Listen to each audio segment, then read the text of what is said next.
Hi, can you hear me?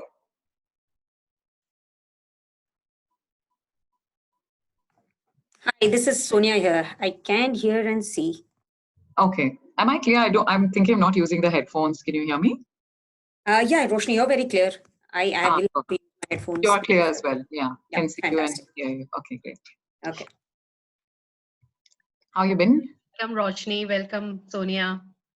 Thank you. Thank you. Hi.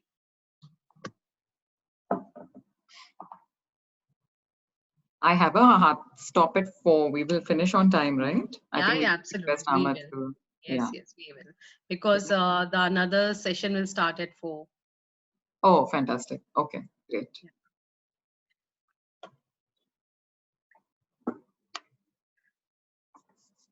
She's my team member, Sonakshi. Hi, Sonakshi. Sonakshi, we can't hear you. Can't hear you. We can't.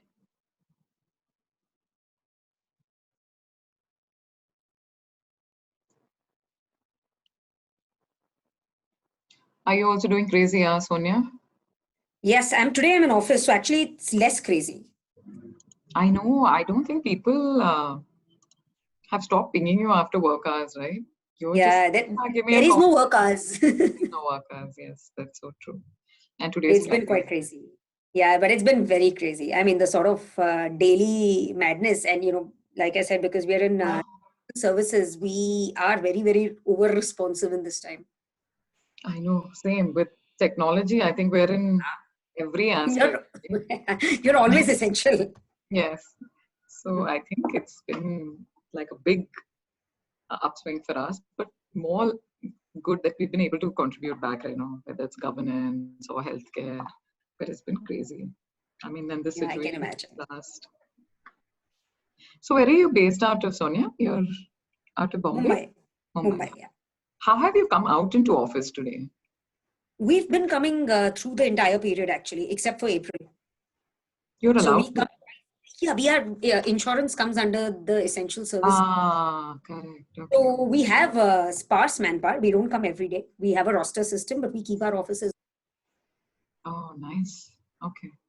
Yeah. So even despite Mumbai not allowing any sort of movement in May, we were also here in May. So you have that the e-pass that allows you to travel, right? Yeah. So the e-pass wasn't working in Bombay very well. So we actually had letters, but we had letters. Yeah. Hi, Virginia. Hi. How are Good you? afternoon, everybody. Hey. Haven't seen you in a bit. I think last know. time you were like a year back, maybe. Yeah, a lot happened. Yeah, I can see. Yeah. Good to see you.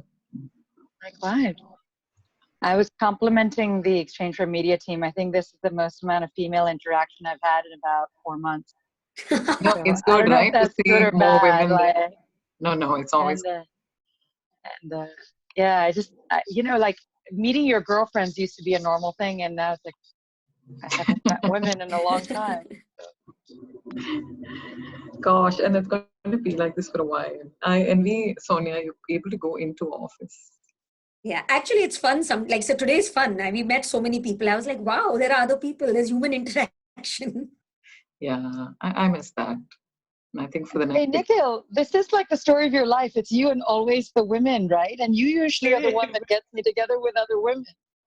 I can see Nikhil. Got diversity all wrong there. Hey guys, hi. Hi, Nikhil. So I have this wonderful house, so a wife and 2 kids, both daughters. So I think I'm always in sort of outnumbered situation that I am right now. So he's equipped to manage us. Actually, some of the closest female friends I was able to make after I moved back to India was thanks to Nikhil, because of a Women's Day panel that he hosted, from which I was very lucky to make some friends over the last few years. So Babita and Vani and all was because of you. So thank you. So I think everybody is here now. Yes. Yes. I'll just be doing a quick introduction of about 2 minutes. My name is Sonakshi. I'm a producer at Exchange for Media. and then I will give it up to Emma, and then he'll take it over and introduce everybody else. Sonakshi, if you could be a little louder. Is it better now? Is it better now? The audio? Yes, you are better audible, but if you can just keep your pitch a little high, it'll be better for everybody. Sure. Now, I was saying I'll just do a quick 2-minute introduction and then hand it over to Ahmed, and then he'll introduce the rest of you. That's it. Yes, perfect. Can I just add? Yeah. We've had power outages here in Gurgaon the last couple of days more than usual, and it's very hot today. So I anticipate a potential problem. So, hi, Ahmed, how are you? I think he's here. Hi. Yeah, hi. So if my power goes out, I think you'll just have to like manage for a few minutes, and I'll be back and just keep going, because I won't be back for at least 3 minutes. Okay. Likewise for me as well. Same, Gurgaon. Yeah.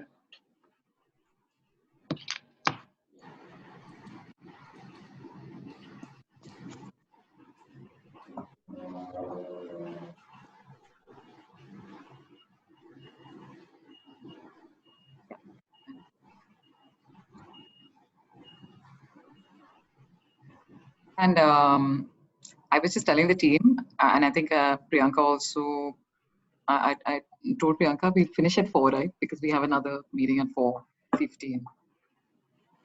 Yes, we will, since there is the next panel that will start at 4, so there's a continuity. So we will anyway ensure that we finish at 4, and the next panel can start after that. Sure.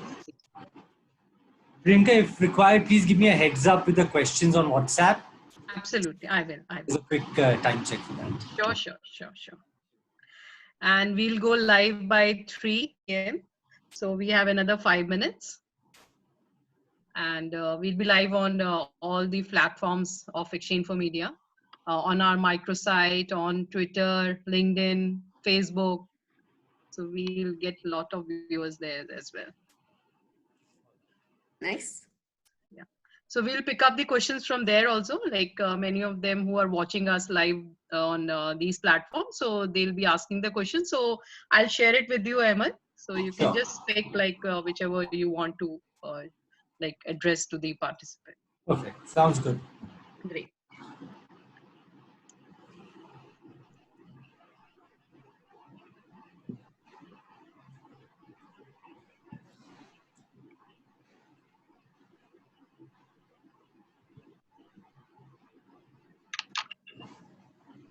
Lots of outages, is it, for you guys on power?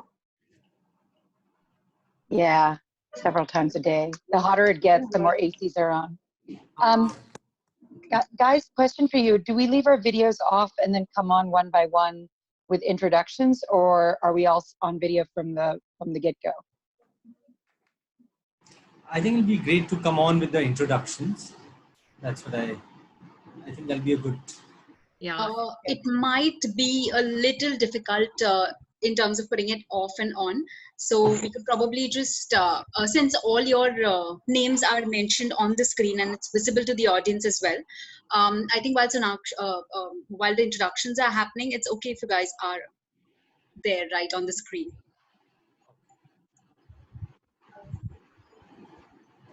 Virginia, you're on mute. We can't hear you. Sorry. I was just saying, do you want us to just stay on from the get-go and like just be on now throughout? Yes. You can stay on now. In another 3 minutes, we will be going live. Sonakshi will get a cue from us and she will begin. And then it can just be like live. Got it. Thanks.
So Nichols, how's the Dyson sales going? Like, have footfall started coming into stores?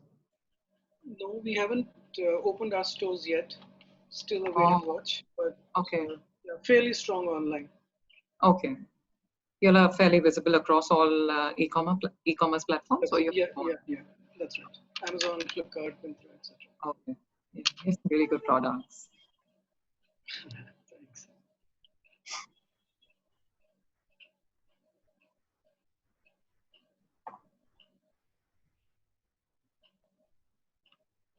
We will be live in another minute's time.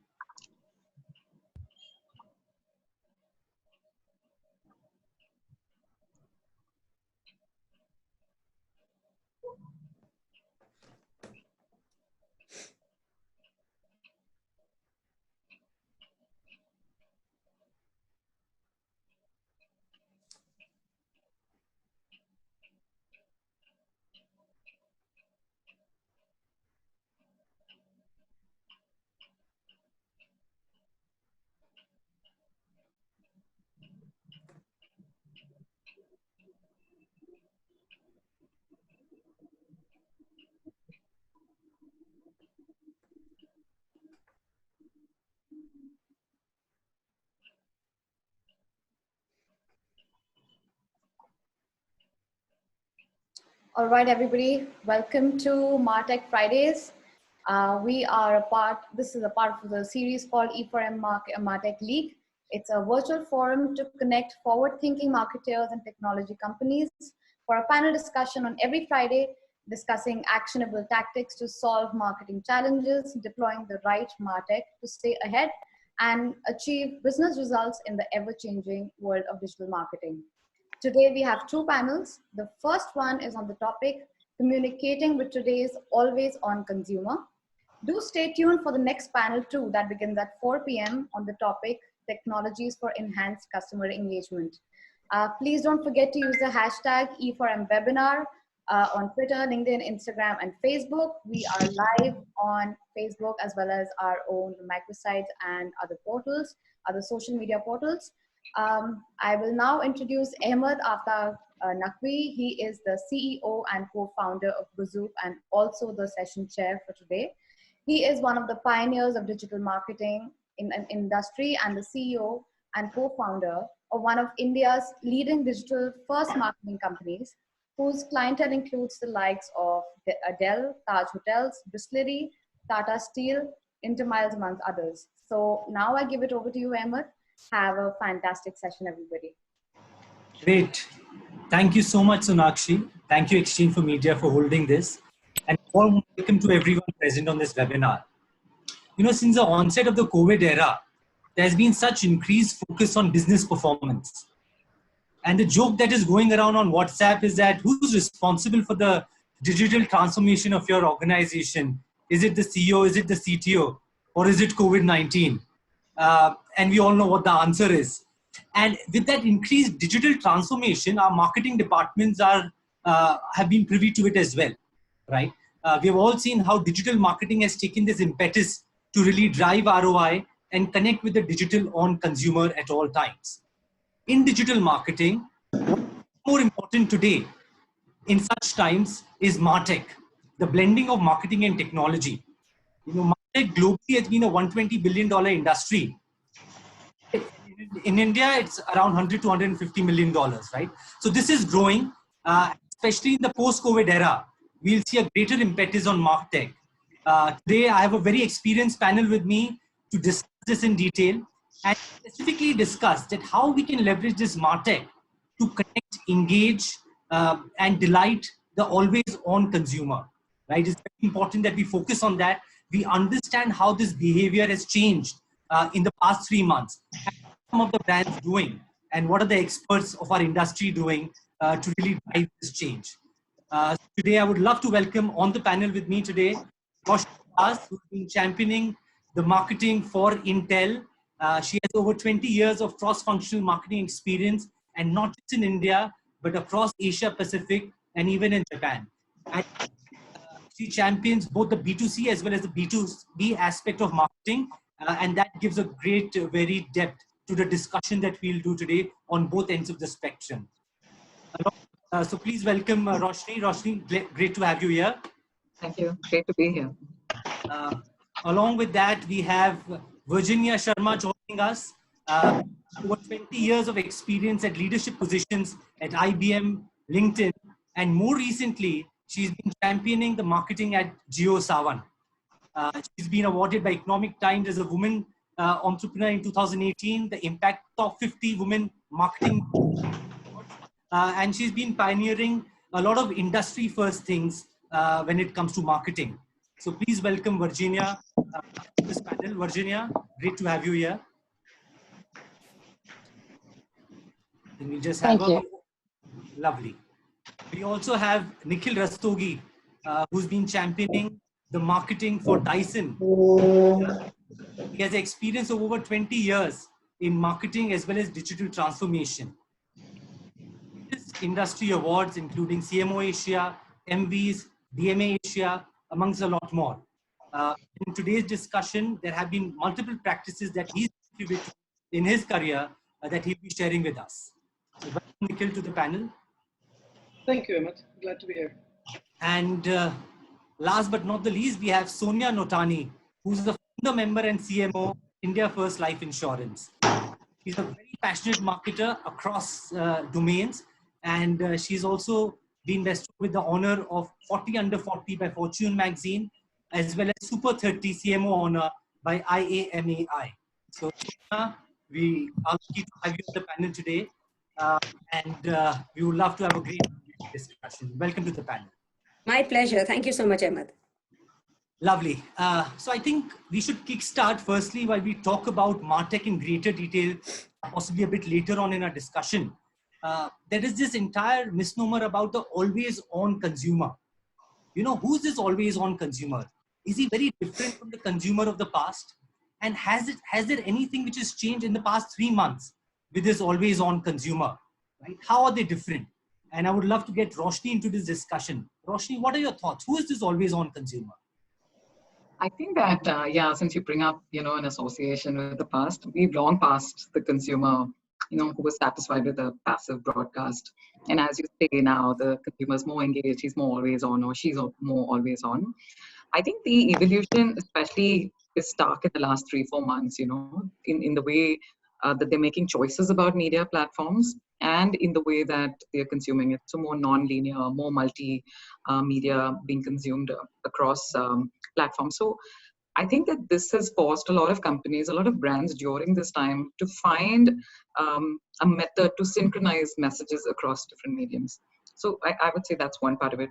Second part of it is, given the fact that many of us have been at home, there has been a lot of social and e-commerce upswing and has allowed many of us access to products and marketing, on these platforms.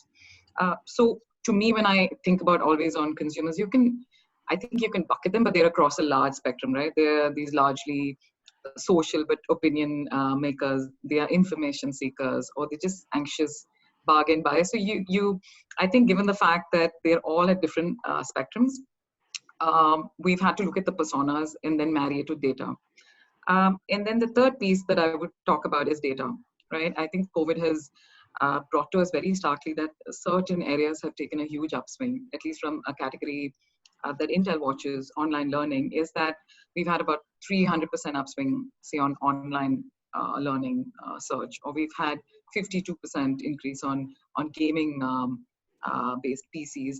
And so when you look at personas that are, seeking your brand all the time, and you look at data, being relevant, marrying both the persona and data has become very critical during this time to be in service of this consumer. Nice. That's useful. I would love to have some of Sonia's thoughts about this always on consumer. Who are we talking to? So I think this is a very interesting and important question for all of us today, right? But I like to see my customers as two sets. Like, I count myself as a digital immigrant. I didn't grow up with a mobile phone, right? I grew up in a park. And I see my son. He is a digital native, right? He's grown up with a mobile phone. I remember when many years back, when he was just a couple of years old, he'd actually swipe a screen, and even a laptop screen, because that's what his expectation levels were. right? So I think there is a very simple division between a digital native and a digital immigrant. That doesn't take away the fact that the digital immigrants like us are today totally immersed in technology. But for us, it's a learned behavior, right? We don't think starting at a digital step. We first think normally and then we transform it into our journey on a digital platform. But I think the digital natives just think digital. They don't see life as paper. They don't see life as regular steps to achieve anything. Their first and foremost thought process or style would be to go and actually, swipe or go online or figure it out, right? I think we need to be very cognizant of this difference. So while today everybody's online, and while today in the last 3 months, we've seen an enormous of acceptance and adoption of technology by people who were not probably there. So that actually goes beyond your tier 1, tier 2, it goes beyond ages. We see so much more interest, adoption, even on OTT platforms. I mean, anything that is more digital today, right? I do believe, but as marketers, we need to differentiate how we present something or engage with somebody who's a digital native and somebody who's a digital immigrant, because their call to action, their time for their attention span, their time for conversion, or their time to actually disregard you, the timing and the points at which this will happen will be very different. So you make a very interesting point as to how to demarcate between a digital native and someone who's adopted digital over the years, and possibly how the strategies will be different. I would also love to get some of Virginia's thoughts on this, right? This always on consumer, from your lens, how do you see that? Yeah, so I'm going to look at it in the context of what we're seeing happen on an audio OTT platform, right? Music consumption. And, when you think about personas, or you think about, the two types of generations actually that Sonia mentioned, the reality of what we've seen is we've probably seen music has been a companion medium forever, right? People are usually listening to music in the backdrop of all the other always on things that they're doing, right? So when you were driving, you were listening to music. When you're working out, you're cooking. It's kind of been there with the always on person. What's changed that we've observed in the data is that we used to see more time bands where music would be more of a commuting companion, right? So you'd see an increase in consumption of audio, OTT, but whether it be podcasts or even music in the morning and the evening time bands as people were going and coming from work. Now we're actually seeing it be always on throughout. So the difference is, 22%, 21%, 22%, morning, afternoon, evening. So what's happening is people's activities and routines are changing. And I think it's, from what we can tell, it's going to change for a while. And before we go back to the commuting life of 2 hours back and forth and, being with traffic. So I think the interesting thing is going to happen is with this new always on consumer who's busy in a different way, how can the companion medium of music accompany that? So for example, we've seen, 155% increase in kids content because parents are home and they need to keep the kids entertained. And so it's sort of always on as a companion parent, I guess, or entertainer. So music is, or audio entertainment or OTTs become sort of, a babysitter in some ways. It's just, you find 1 hour of something to have your kid do while you're doing something else, or, 17% more in home workout music, or 20% more in cooking. More people are doing their own cooking, right? So keeping yourself busy in your kitchen, and about 10% more in cleaning playlists. So I don't think these ever existed as companion activities before, but now all the always on, we have a lot more superheroes in our listeners who are raising their children, cleaning their house, cooking, working out, while also working. Nice. That's very interesting, Virginia. And I'll park that thought for a bit, the superheroes that you're speaking about. And I'll come back to you in a bit as to how you really engage these superheroes. But before that, let me get Nikhil into the conversation and take some of his perspective as to, according to his lens, who's this always on digital consumer of today? In my view, in today's time, especially with the new normal now kicking in, almost everybody is an always on customer. So we obviously have categories like content, including music, which are predominantly always on, and and very intuitively to think about it. But there are very interestingly new areas emerging out. For example, remote video demo is a service that we recently launched, and that's nothing but explaining a machine or giving a virtual demo remotely to a customer. Because of the way the lifestyles are and the way the work-life balance is really mixed up, we have now a lot of requests coming on really late in the night before people are going to bed. You know, maybe a husband and wife are now wanting to take a video demo of how to vacuum their house. It could be somebody who's really getting up early in the morning and wants to know more about how to keep air clean in his or her house. So, you know, like Virginia was mentioning, there is essentially no notion of a prime time now. It's really blurring. People want things on demand. Uh, Everybody's schedule is different, and people would like to keep it flexible. And therefore, brands and services, they have to really be present for their customers on a 24/7 basis, which is essentially what this new set of always-on customers is. Yes, Nikhil, you make an important point about being on 24/7 as a brand as well, right? Is there any other strategy to really engage with this always on consumer? You know, how do we crack the code? Is this something differently that Dyson is doing or any other brand that you think is doing, which should be useful for the audience? I think the first thing to understand is that always on is not advertising. It is a certain view that a brand or a company needs to take about being of usefulness or providing utility to its customers. So, if you are an e-commerce company, then you need to be always on in providing the status of the order delivery, the status of a return that you've picked up, or the status of a financial refund that you've just done. If you're a financial company, you need to be always on in terms of honoring certain financial transactions, looking at customers, limits, etc. On an ongoing basis. There is no end of day batch runs or end of week or a fortnightly review that you need to do. You need to do it all the time, almost real time. And that puts a very different lens, because when you put customers first and you try to be of utility, you start to move away only from content and messaging in real context and things like that to what's really of service and when could my customer need it. It could be a late night ATM withdrawal, or it could be somebody who's up late at night wanting to see some content on demand.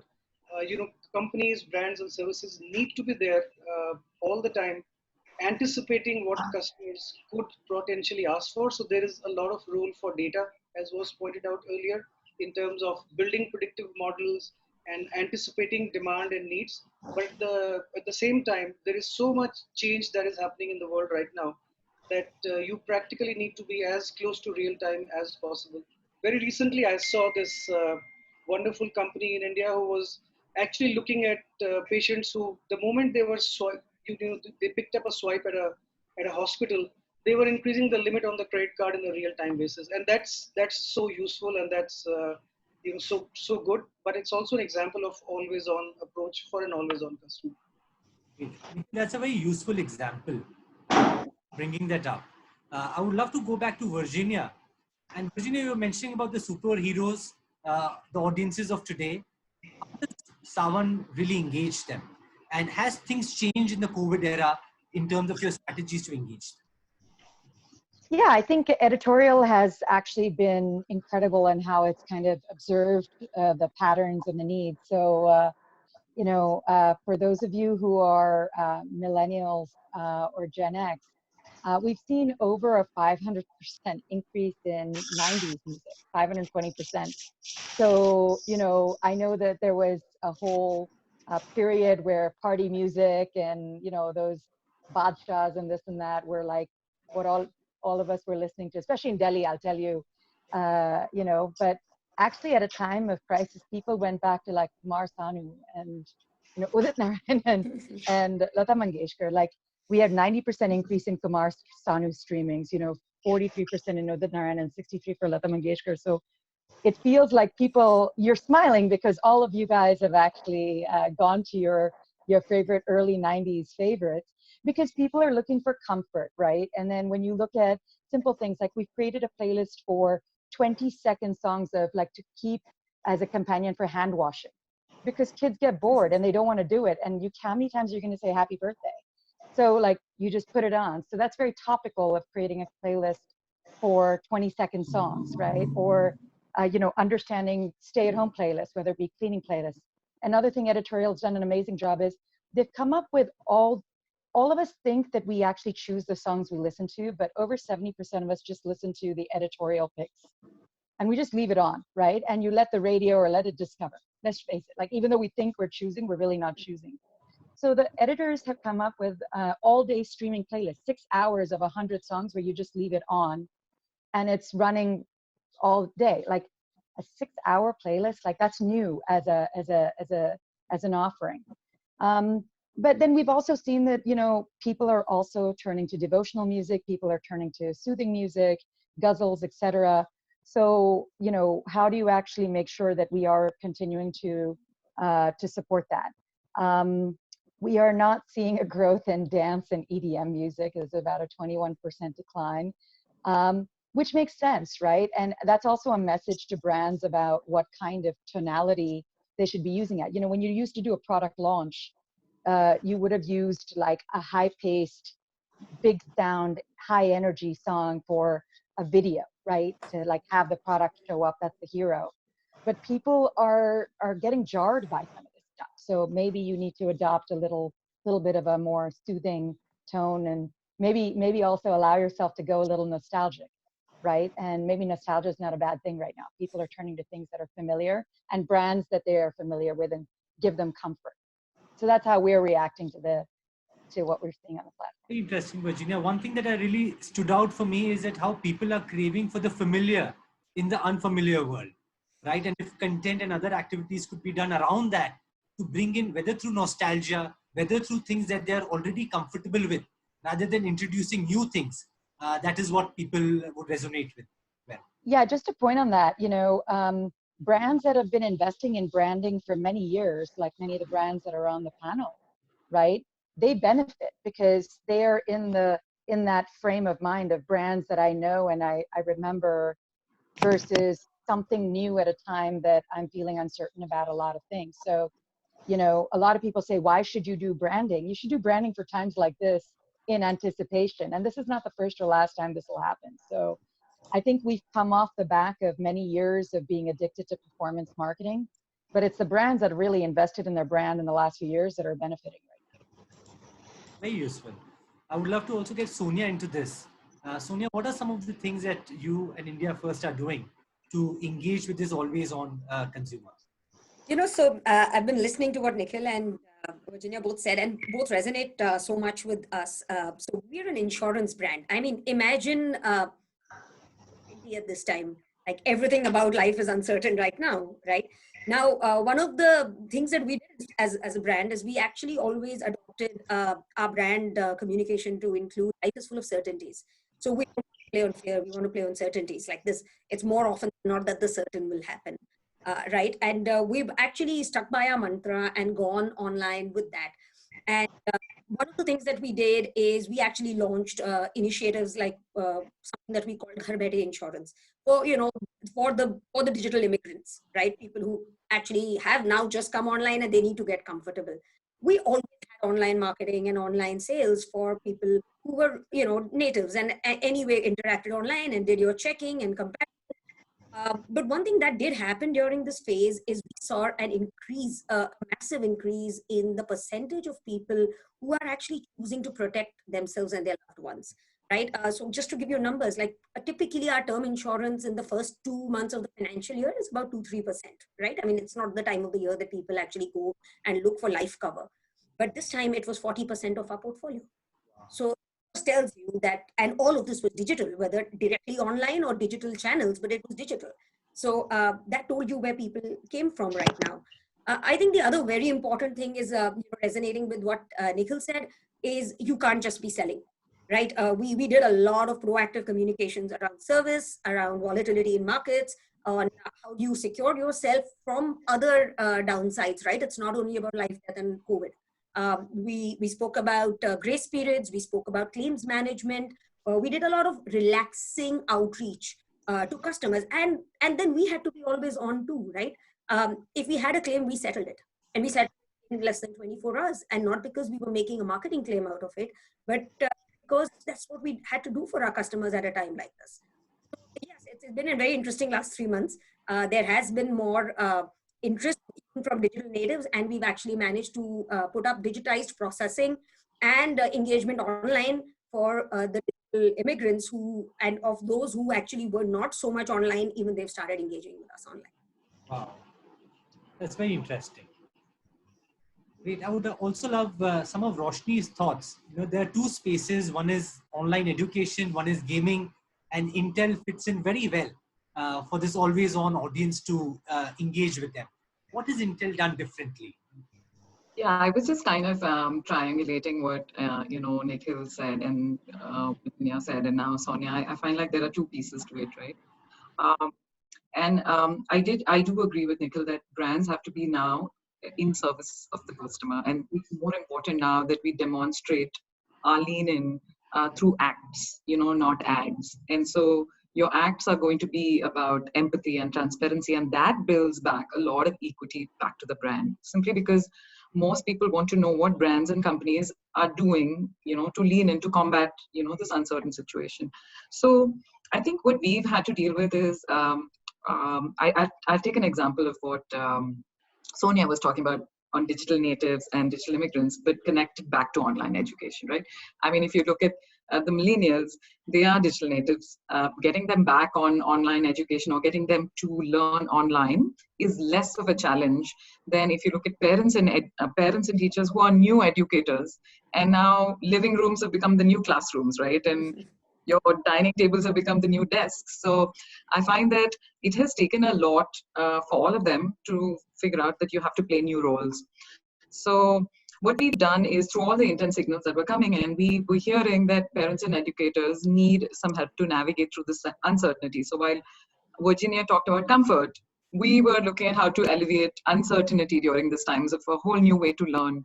So we launched a program just last week called PC Pathshala. The unique part about PC Pathshala is that it is an online university where we actually get parents, educators, students to come in and learn anything or pick up advice that is useful to them. So how do I set up a study space? What is the right learning environment? What kind of PC do I need?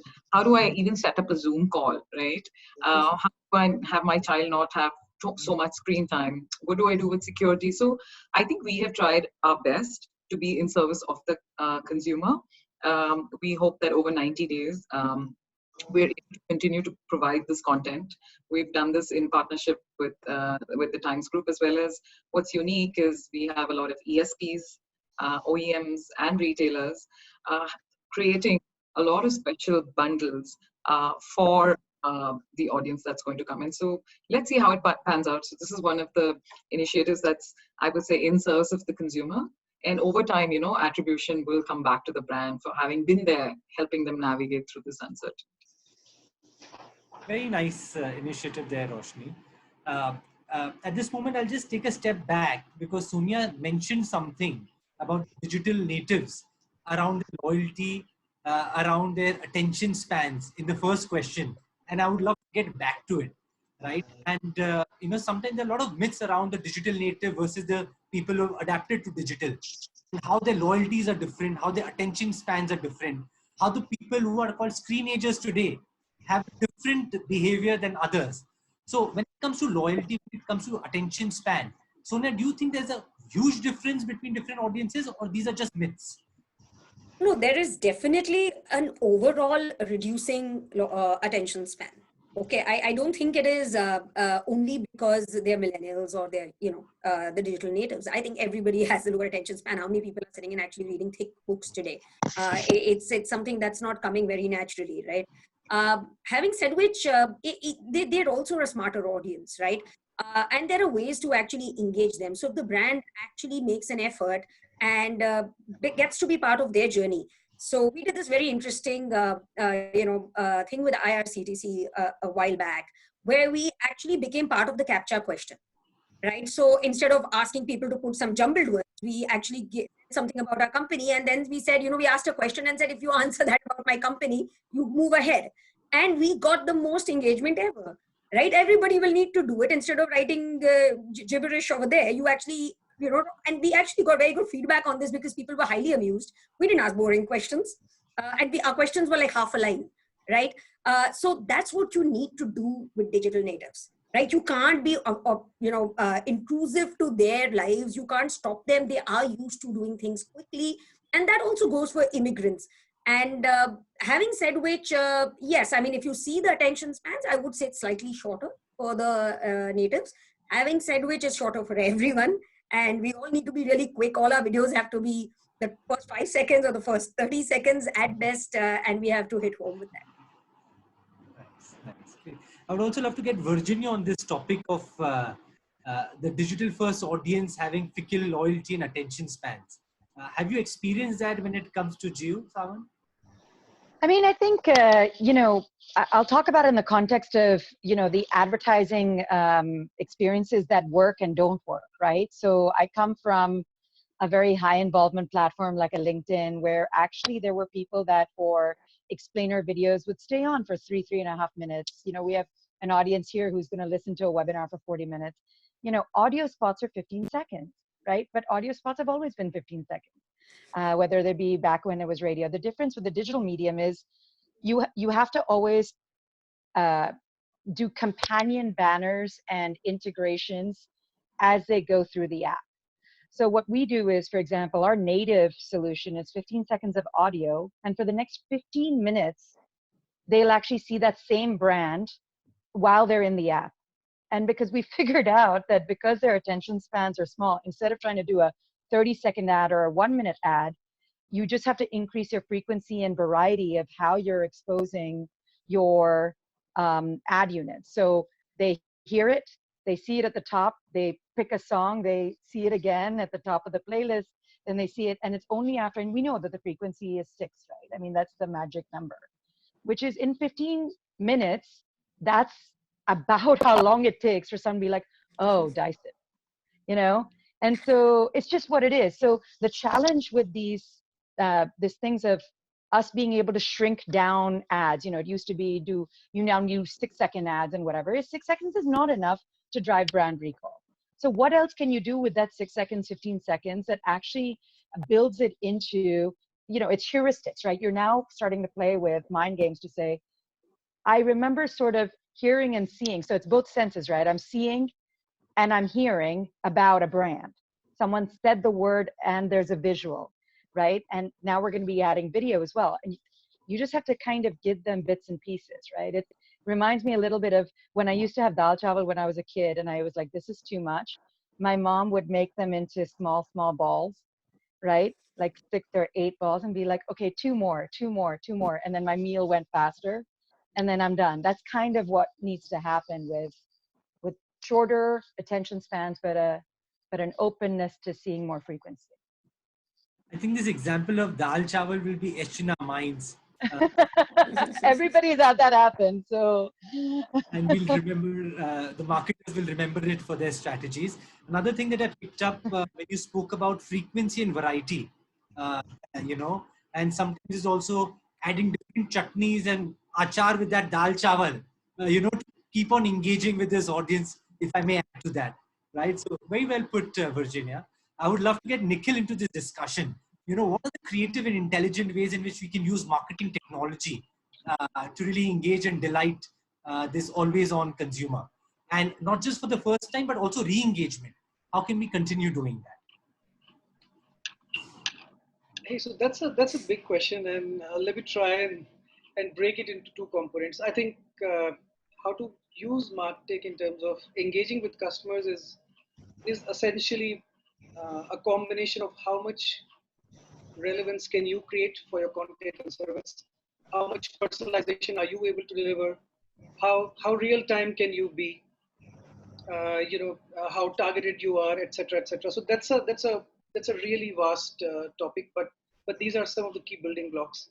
When it comes to more specifically re-engaging or remarketing, I think most people know and they see, anytime you visit a website and you jump off it, you see that you are being chased by ads. You're also being targeted on social media. So MarTech can play a very important role. At least most places I work, we always had the GA suite, so that helps in exactly defining the URL from where somebody has come and jumped off.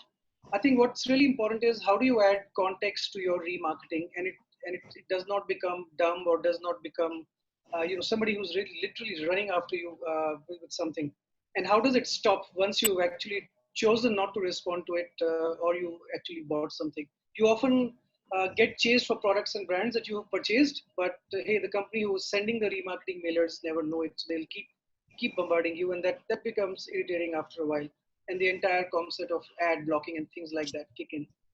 So I think context is important. So are you talking about the same SKU, the same color, the same price point that I came and checked for? Are you capping the right amount of frequency so that I don't get irritated? Have you also put in the kind of mediums that you would want to retarget me? If I'm actually consuming content on COVID or learning about a vaccine, I don't want to be chased for a T-shirt, for example. That's not good context. So how can you build that intelligent by using tools such as programmatic marketing and things like that? So remarketing is a really big topic. I think I've always seen that whenever you try to add context and be very specific and put a reasonable frequency cap, it generally works. And over a period of time, you can actually create remarketing lists.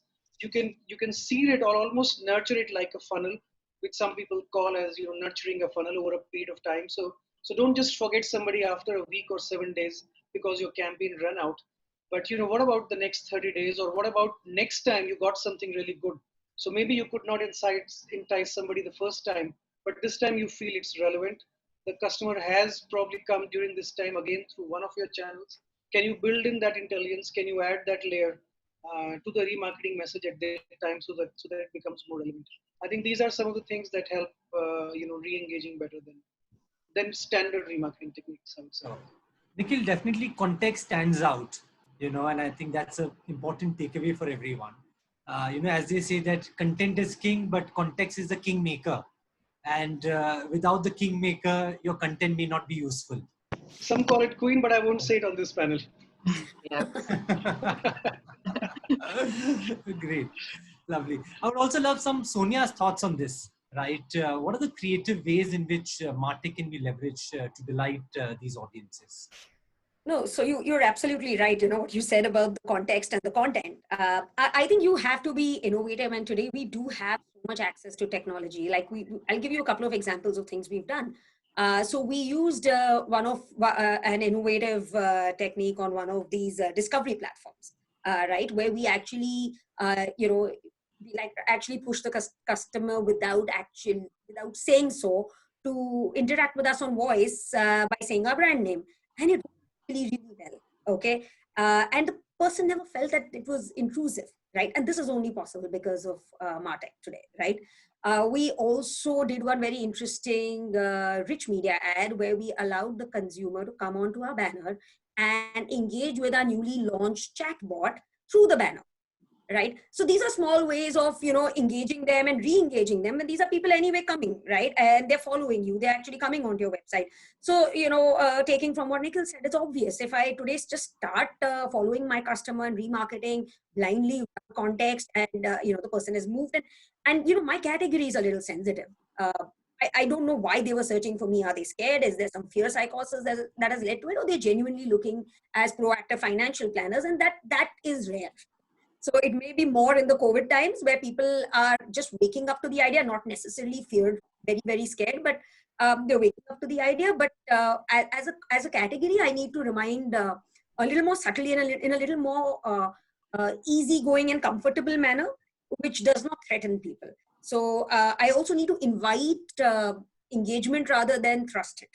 So I think marketing technology has played a very big role for us to be able to do that. That's very valuable, Sonia. I just want to broaden our discussion slightly and focus on this one important thing, which is listening. And today, listening has become a very valuable tool in the arsenal of all CMOs, right? And listening not just to respond to your customer, but listening actually to understand them. And with that understanding, possibly creating moments of delight, possibly adding something in your business offering, or maybe doing a marketing campaign, right? And that's how today it's being leveraged. I would love to, get Roshni into the discussion and ask her, what are the ways in which listening has helped your brand to do campaigns or to do things differently?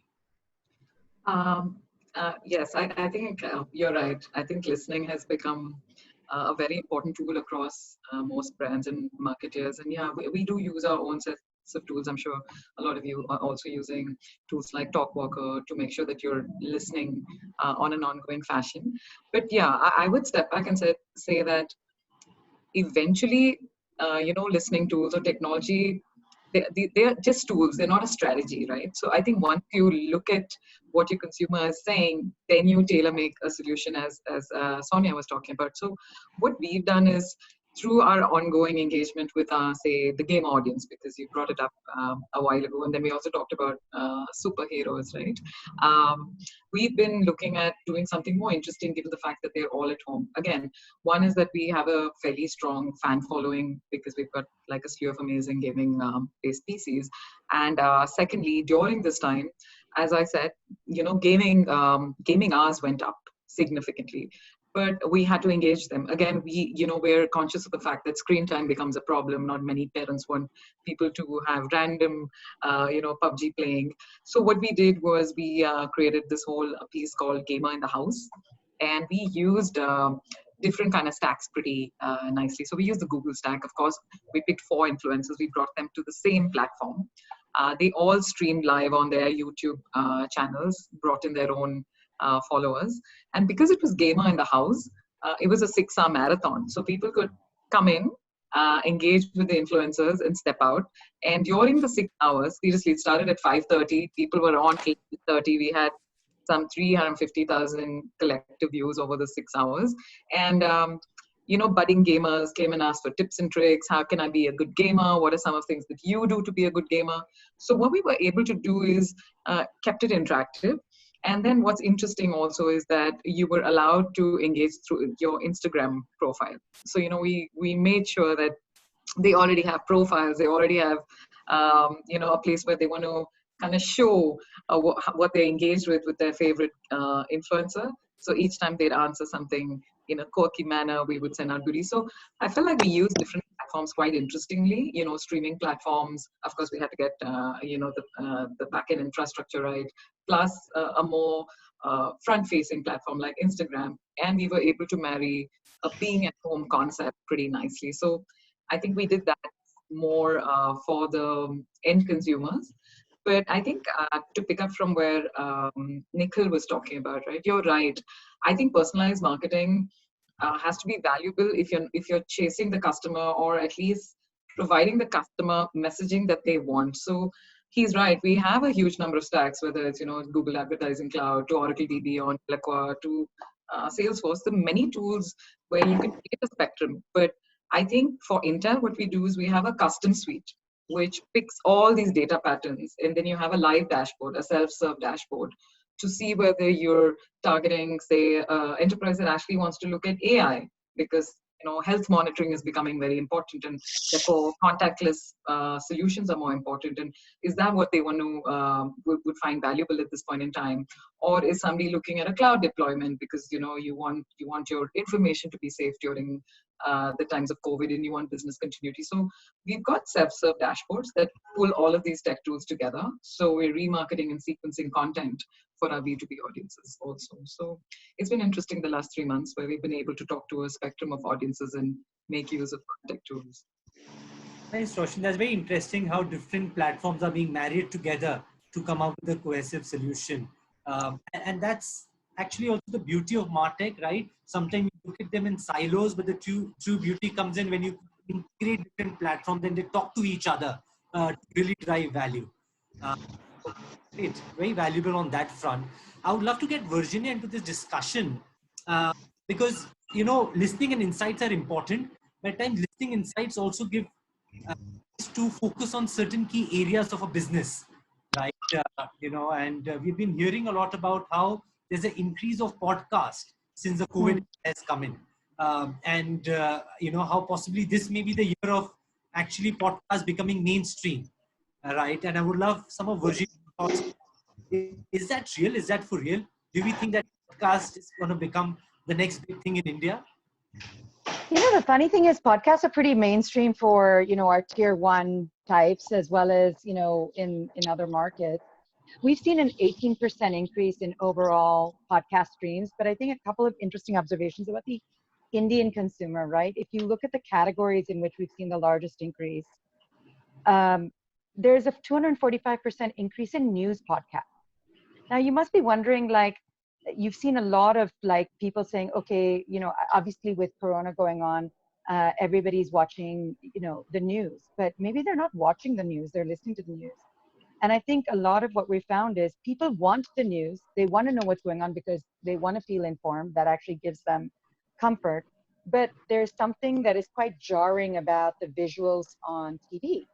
And so what we've seen is initially when you know, COVID first came out and a bunch of other things have been going on in the world that are a little crazy, you saw, you know, increase in TV consumption, but there's a little bit of fatigue, not just of screen time, but of visual stimulation. You know, people don't want, like you mentioned, you know, children, elderly, you know, they're, you know, the issues of mental health, watching these very jarring images of people dying and other things, that people want the information. So where are they going to get the information, right? They're going to get it on their screens.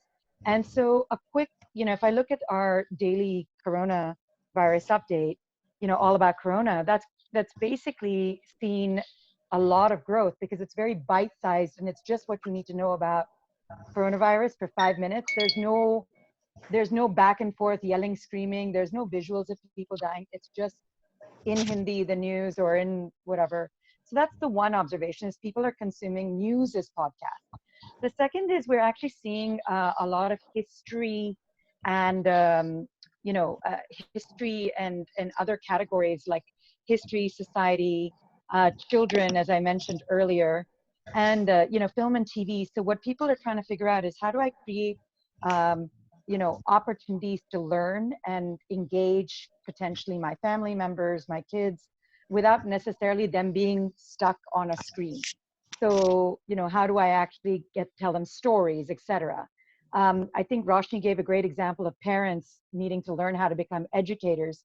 One of the most popular podcasts on right now is called Raising Parents, which is parents actually talking about how they're handling raising children, which, by the way, if you speak to a lot of them, said not much has changed in lockdown. We've always had these challenges of, you know, entertaining our kids. But, you know, I think that people are turning to advice from others that look and sound like them. The podcast that we're seeing less of is obviously like movie reviews, because there aren't that many movies, right?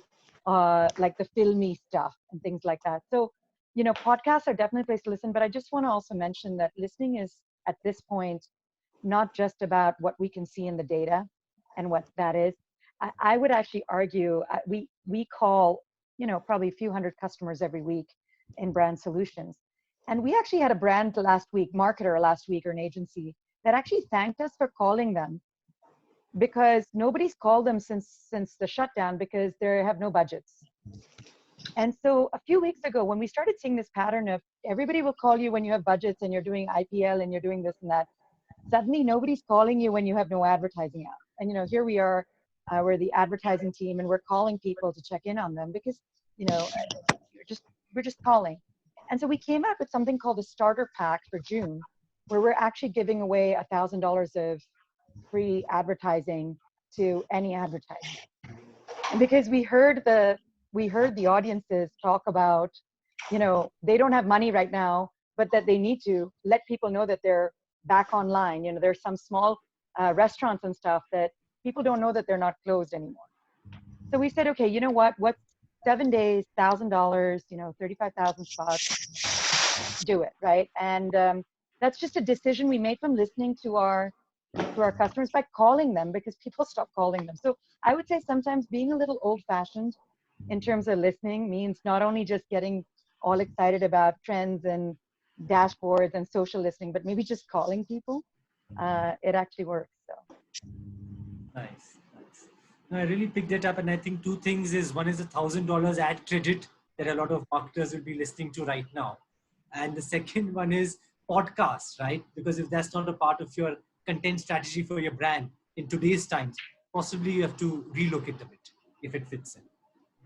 Great. I would love also some insights from Nikhil on this front in terms of listening and how brands can leverage it for their benefit. Is Dyson doing something around it? So, hey, I think everybody mentioned that listening is absolutely critical, and listening is not only social media listening. Of course, we use Sprinkler here, but even otherwise, listening is like Virginia mentioned, calling your customers and listening to them. Listening is calling your frontline teams. Listening is going through chat scripts. Listening is listening to the inbound calls, reading up a few WhatsApp messages, and really getting a good gut feel about the sense of the situation. So one is what all the data and heuristics are going to throw at you, and the other is what's your overall feeling, what do you sense, and a lot of what we do in our job is a blend of science and art, right? So gut is really important. I'll give you one example that we are recently trying. So very relevant for this panel. So we are also into hair styling products. So we have Supersonic and Dyson Airwrap, quite iconic worldwide. And one of the things is that as women are going lesser and lesser to work and out of home, typically, we thought that the sales for some of these products is not going to be as good as for example, vacuum cleaners. But when we actually listen to this data, the listening data, which is not only social listening, but everything together, there is something called a Zoom look, which is really important. There is a Zoom party look, and there is a webinar look, and there are some 17 types of looks that the team actually put together, which is people still want to look good, and what the biggest look was just looking good for oneself. And therefore we really repositioned the entire campaign around that, hey, it's your hairstylist at home. We know you don't want to go to salons anymore. We know that you are scared to step out, but hey, we can bring that right at your fingertips. And to back that, what we did was we put our entire stylist army in the form of a video demo, really teaching people how to do and style their own hair. And for example, Aduna is doing one Instagram live for Dyson today at 5 p.m. Vogue is doing one this coming Tuesday, and we then got together with some of these brands, some of these large beauty media companies who do this for a living, and really position our product there for women who want to style at home. So this is just one example which would not intuitively come to you, but if you actually listen to comments and you listen to your customers, the need for styling is still good. The context has changed. So yeah, that's one example which is quite recent. Nikhil, very relevant example and very, very creatively done to add value to your consumers. I would also love some thoughts from Sonia, just from this perspective of listening and our brands. Is India First doing something differently? We heard about this entire activation with Amazon that India First has done. Would you love to share a bit more about that? Yes, I'm so glad you've heard of it. So what we did is it was a very contextual thing. And again, insurance can't be thrust upon you. You will find it intrusive. So we actually connected, we did with Amazon, we did a first of its kind where anyone searches for cover, our ad would pop up. And it would not be a jarring ad. It would be a softer, it would not have a call to action. It would more be about the category and the brand. So this was a very interesting, initiative we did around December, Jan. We actually got phenomenal results. We also did a very interesting campaign with JioSavan, where we actually we made a small little cover kawali, as we called it. We got Aftab Raja in, and we did a small song on getting covered, right? And it was called Dhakliya. And it did supremely well on JioSavan. We were shocked at the results because we had some engagement parameters we had agreed on, and we went up off the sky and on those parameters because it kind of hit home. So we actually listened to our audiences and we realized what at least the millennials are actually connecting with. But we also did one very interesting campaign that came out of listening both socially and outside, right? We spoke about listening beyond the net or the web or digital mediums, right? One of the things we realized is people don't trust insurance. They don't think they will get their claims. So we did a very interesting segment where we said 100% genuine claims settled. And we called it a guarantee. So we had a guaranteed sign and we did this whole thing where we did 30-second videos of somebody who's trying to con. So, somebody who's trying to hide a cigarette or somebody who's trying to impersonate someone else. And they were funny 30-second videos. And we said, look, if we catch you doing this, you're not going to get your claim. So if you actually don't lie, you will have 100% claim settlement guarantee. So we did, and that came out of listening. That was a pure outcome out of listening. So these are 2 or 3 very interesting things that have come out for us because we listened. And they've been very interesting in terms of interacting with our audience online. Nice, nice. Very interesting, Sonia. Today no webinar can get complete without using the 3 golden alphabets ROI, right? And what are brands doing around it? I would love some perspective from Roshni as to what Intel is doing to really capture ROI. Is it through tools? Is it through creative use of content? How is Intel going about it? Look, I think, we've talked a lot of different examples, right? Finally, I think if you're relevant at the point of what the consumer wants, and if your product serves that need, eventually it becomes a two-way street and you can look at ROI. But, I think ROI, to be fair, has taken a different meaning at this point in time. I don't think brands and companies can look at ROI in the traditional form anymore, because today return on investment is not coming as an immediate, outcome. It is going to be with series of steps that a brand is going to take. So while we were thinking about it,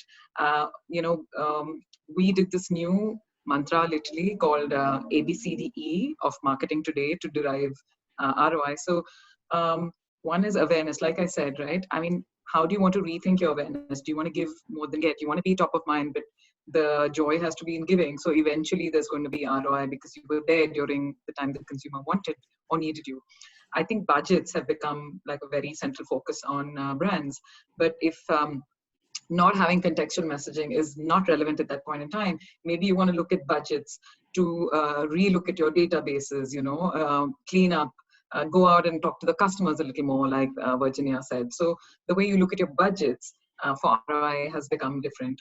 I find like the C of marketing is the compassion part of it, right? And a lot of people talked about it. I think at this point, the right attribution will happen if there is empathy, but if there, it is with a certain amount of action.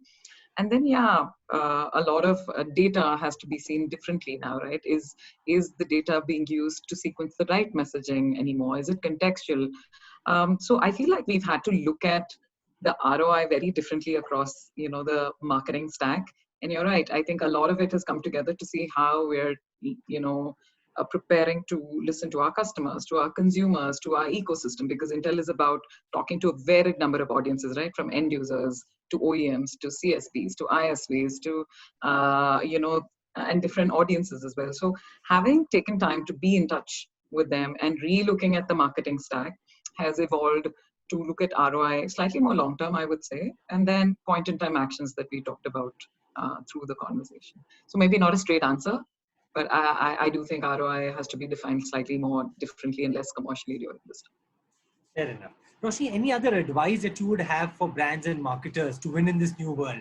Or what is your one-line mantra which you always follow while doing any marketing or any activity? I would say 2-line mantra. One is actionable insights. Listening is only valuable if you can do something about it. And second, especially during this time, acts, not ads. People see you do things. You have to walk the talk. So empathy with action is a mantra that we definitely follow at Intel. Great. Actionable insights and acts, not ads. Would love, so that's wonderful. Would love Nikhil's thoughts on this, right? Nikhil, ROI, as well as what is your advice to brands and marketers, and what is your magic mantra? Okay, lots of questions in that. On the point of ROI, I think it's both long-term and short-term. For us, it's gone completely in a different direction. So there is a way more pressure in terms of generating immediate returns. I think cash is the king round, and that's undisputed. So companies are in survival mode, and people are really going short-term in terms of really asking hard questions about the investments that they are putting, especially on the area of marketing. This is a disposable line for many organizations. Therefore, all the more responsibility is for CMO to really defend their lines. I think overheads and marketing budgets are 2 most discussed items today in any corporate boardroom. So therefore, how do you actually establish the attribution of a certain marketing action and link it back to sales was never more, in my opinion, than it is now. I would also like to comment that, in terms of awareness, now whom do you really reach out to? You would potentially reach out to somebody who's engaged with you in one way or the other before. because that's potentially going to give you high return in the immediate sense. And what kind of offers do you do? How do you personalize stuff? All of that focused through this phase for survival, and then really gaining back growth and then potentially thriving. So my view on ROI is slightly different, though I completely agree with Roshi that in terms of an overall organization's point of view, I mean, return on marketing expense stroke investment is always something that should come with a long-term view. In terms of my mantra, it's very simple. I think brands at this point in time, there's only one word for me. That's being authentic. So the brands should be transparent. The brands need to own up, and the brand needs to generate trust. I think if brands do that, this is what really customers are looking for. Correct. No, Nikhil, very well put. I think in this virtual world, what people are craving the most is authenticity. And if a brand can be authentic, I think the relationship will be very deep. So thank you for that. I would love some parting thoughts from Sonia on this aspect of what is her advice to marketers and one-line mantra for her. So my one-line mantra is try and be a part of the customer's journey rather than asking the customer to be a part of yours.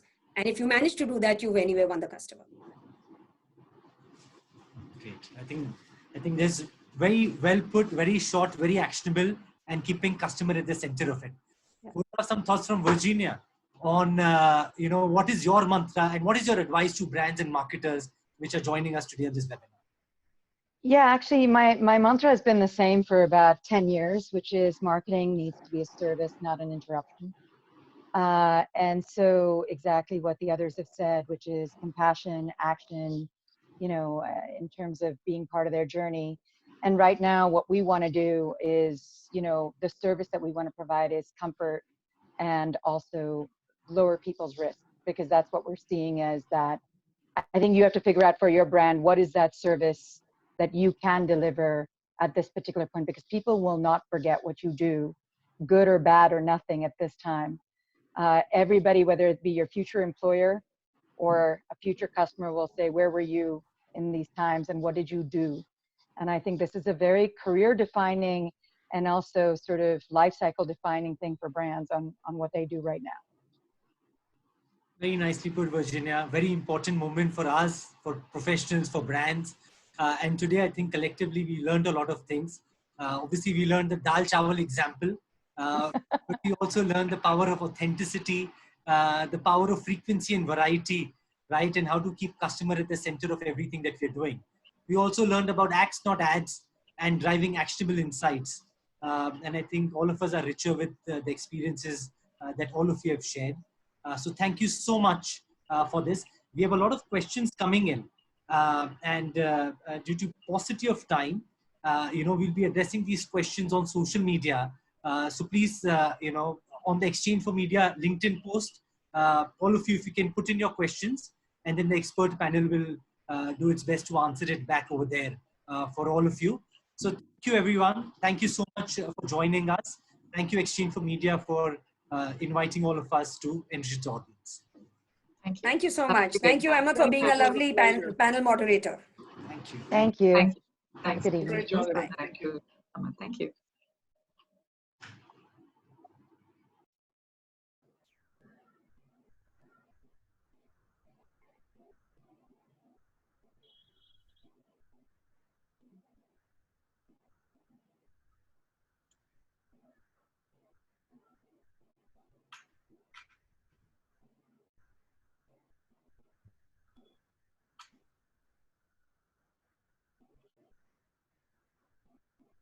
Good evening, ladies and gentlemen. To everyone who has stayed on with us through the start, you'll had a very engaging discussion on communicating with today's always-on customer. And we realize how important that is in times like these, where consumer is at the core of everything that a brand is doing. So now, taking the evening forward, we have our next panel where we're talking about technologies for enhanced customer engagement. We're going to be talking about topics which will cover real-time user segmentations, engaging back lost customers, which I think is a very important element. And without taking on too much time, may I please request Sabyasachi Mittar, MD of Fulcro, to please take the conversation forward. Thanks, Michelle. Welcome everyone on the panel. I'll just give a brief introduction of everyone who's here for the benefit of our audience. First on the panel, Pragati.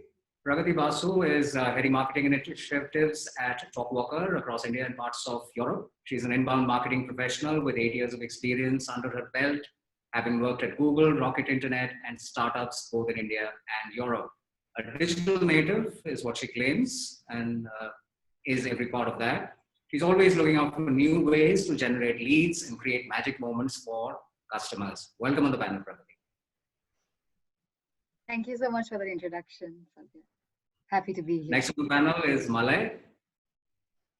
Malay Harsha is a director of marketing at CleverTap with over 12 years of experience in B2B and B2C marketing across SaaS and EdTech startups. Welcome, Malay.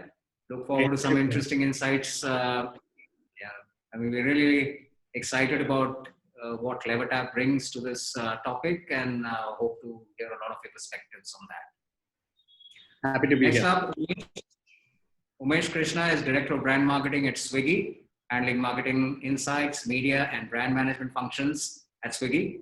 His experience spans automotive and e-commerce, with the past half-decade being spent at Ola and Swiggy, seeing through crucial periods of brand building at both these companies. Welcome, Umesh. Hey, thanks for the intro, Sandhya. Very delighted to be here. Thank you. And we look forward to a lot of insights from Swiggy. I think you'll sure. Be making lots of money in these times, probably for a few businesses which are now shipping everything. I mean, very soon you might be a competitor to Amazon, the way things are going. All right, we'll see about that. Great. Last on the panel, Sonali. Sonali Malavia is a Senior Vice President, Client Partner at Essence, a global data and measurement-driven company, which is part of Group M. In her role, she leads the agency's relationship with Google in India and Southeast Asia. She has over 20 years of work experience. Sonali is a seasoned marketing professional with specialities including strategic planning, consumer analytics, creative problem solving, and crafting business solutions. That's quite a lot. I wish I had your repertoire of expertise. Sonali's love for building connections between brands and consumers has taken us across the wide spectrum of industries and geographies, including Twitter, Mindshare, and Roy Morgan Research. Welcome, Sonali. Thanks for the introduction. I think it's a bit much. Now I know why you asked for 100 words. Happy Actually, to be here. More to share in our profile, and I said, I mean, that'll be the session. Right. Happy to be here. Happy to meet my co-panelists, and thanks Exchange4Media for having us here. Thank you. Thank you, everyone. Look forward to a great session. Feel free to interject, add your points of view, disagree with each other. Let's make it as interesting as possible, right? So I'll just set the context before we, sort of hand it over to all of you to share your experience and views. Marketing technology or MarTech, in whichever way you refer to it, is really an ocean. I mean, last I checked, there are some 7,000 solutions, MarTech platforms out there. Probably it would take you a year to even understand how many MarTech platforms are out there across maybe 30 different MarTech stacks. Many companies, and I think even Swiggy is one of them, have even built some of their own MarTech stacks. So technology has been around for the last few years. We have talked about AI, ML for the last 4 years. But I think people now want to know what is really happening with these technologies. We've talked about data, we've talked about programmatic, we've talked about a whole bunch of stuff, and we keep talking about them. Sounds really nice on PowerPoint presentation, but I think today we've got a great panel, a mix of people who are on the MarTech side and some on the brand side, who can, I think, bring in some perspective about what is really happening with customer engagement, customer experience, and the use of MarTech platforms, right? So before we sort of get into a discussion, I just thought we will structure it into 3 stages, because the entire stack is so wide that if we just throw it open for the audience, we could be talking in various directions. And so what I thought is we'll split this up into 3 stages, largely an aggregation of the various customer lifecycle stages. Okay, so the first stage is basically where we look at brand building, awareness, preference, how do we build brand love, and how does MarTech platforms and technology help doing that? Because if you don't do that, then the further stages of the life cycle really don't kick in. So we'll have a discussion around that and your perspectives with respect to the first stage of the consumer behavior. The second one, which I think in today's context is extremely crucial, we were hearing the previous panel also talk about it, ROI, etc., which is the entire acquisition funnel. MarTech is today playing a fairly aggressive role in the acquisition space across various technologies. And I think the third stage is, again, in today's context, extremely critical is how do you retain your customers? How do you generate more lifetime value from your customers? How do you prevent churn? How do you re-engage lost customers? So this entire value chain of existing customers and how do you work with them and how do you build value across the value chain? So before I get into each of these stages and, throw questions and thought starters to all of you, maybe all of you can start with just a minute summary, okay, about your overall perspective on MarTech and customer engagement and what you feel both from your personal experience on your views with respect to how this is going. So we'll start with you, Pragati, since you're on the top left of the screen. Sure. Thanks for the introduction. So my perspective on MarTech is very simple. Marketing is not anymore just about creativity. It's a science, really. So without data, it's not going to have the desired effect and the desired impact. So anything that is done in marketing, whatever you see, actually there are several layers of data behind it today. And without data, like I said, marketing is not going to be efficient. And since ROI, like we just heard, it's the three magic letters. MarTech is extremely important to trace that, to be able to justify further spend, especially in times like today. So it's very, very important, I feel. And looking forward to chatting more about this. Just wanted to add that marketing will get you everywhere if you listen to your customers or consumers and basically give them a piece of what they want to hear or fill a need that exists already for them in the market. Thanks, Pragati. Good initial thoughts. I think that was interesting. Creativity is not going to get you to your destination. You also need to put some science to it. Quick thoughts, Malay? I think building on what Pragati just pointed out, yes, it's a fact, whatever marketers practiced some 10 years ago, that's completely redundant. A lot of marketers in today's world could be really scared and intimidated by what Pragati has just pointed out. There's so much of data. There's these behemoths of data that rest in the backend, and there are those many marketing tech stacks. The net essence is it needs to be simple, and it needs to be simple enough for people to be able to take insights out and actionable insights at that. A lot of data, what it tends to do, and this is just old school knowledge, just leads to analysis paralysis. And moving forward from that era is important. At the same time, you will find, especially with businesses as we have Umesha, which operate in real time or a little prior to real time. So I was speaking to Shobit Tandon, who heads the Domino's in the Middle Eastern region. And he talked about before your order is actually placed, you've actually made a card payment. My guy is actually on the street because there's a probability basis which we are running these engines. So, and he pointed out Domino's is now a technology company that also offers pizzas. Oh, I think that's where we are. Aren't we all that now? We're all technology companies offering some service. And just to set the context, in Malay and Umesh, and I'll come to you, Umesh, for your opening thoughts. I think Swiggy is in talks with Malay's company, so the two of you can do some tango over here.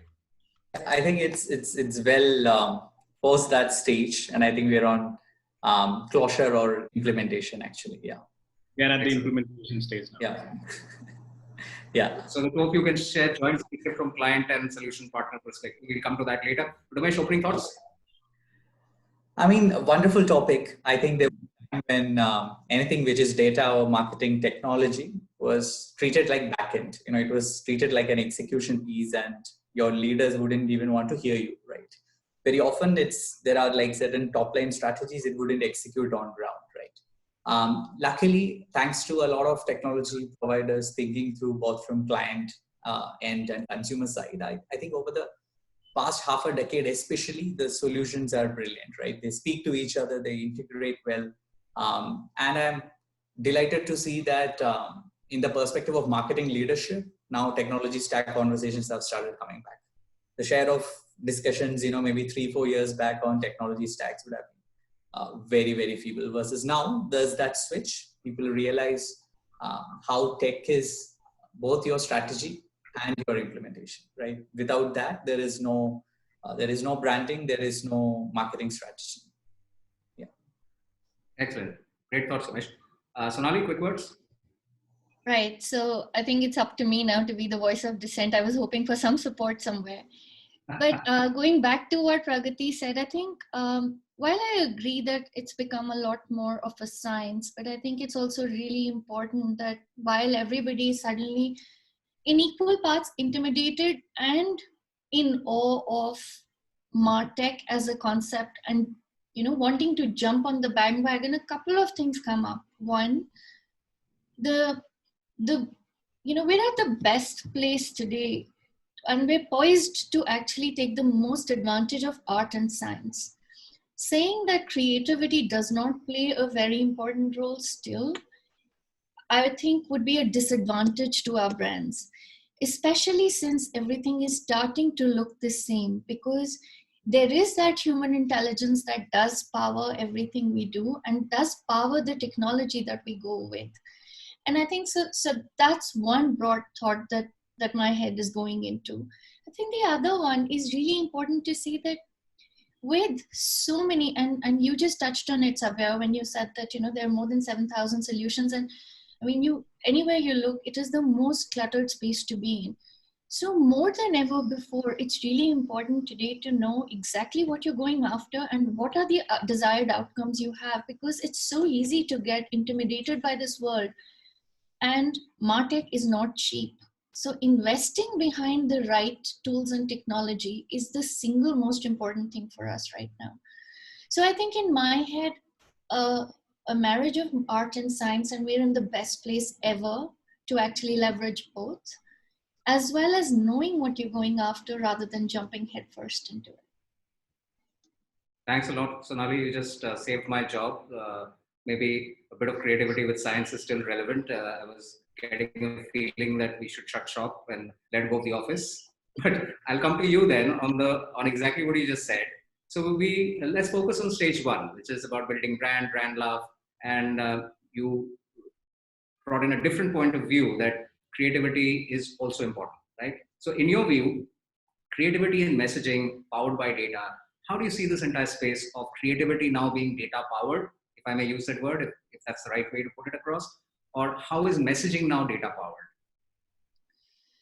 So, I mean, this is something that's really close to my heart, and which is why you heard the different voice over here. But I think the good thing here is that, so, I mean, if I think back, creative agencies were actually the slowest to adopt technology, right?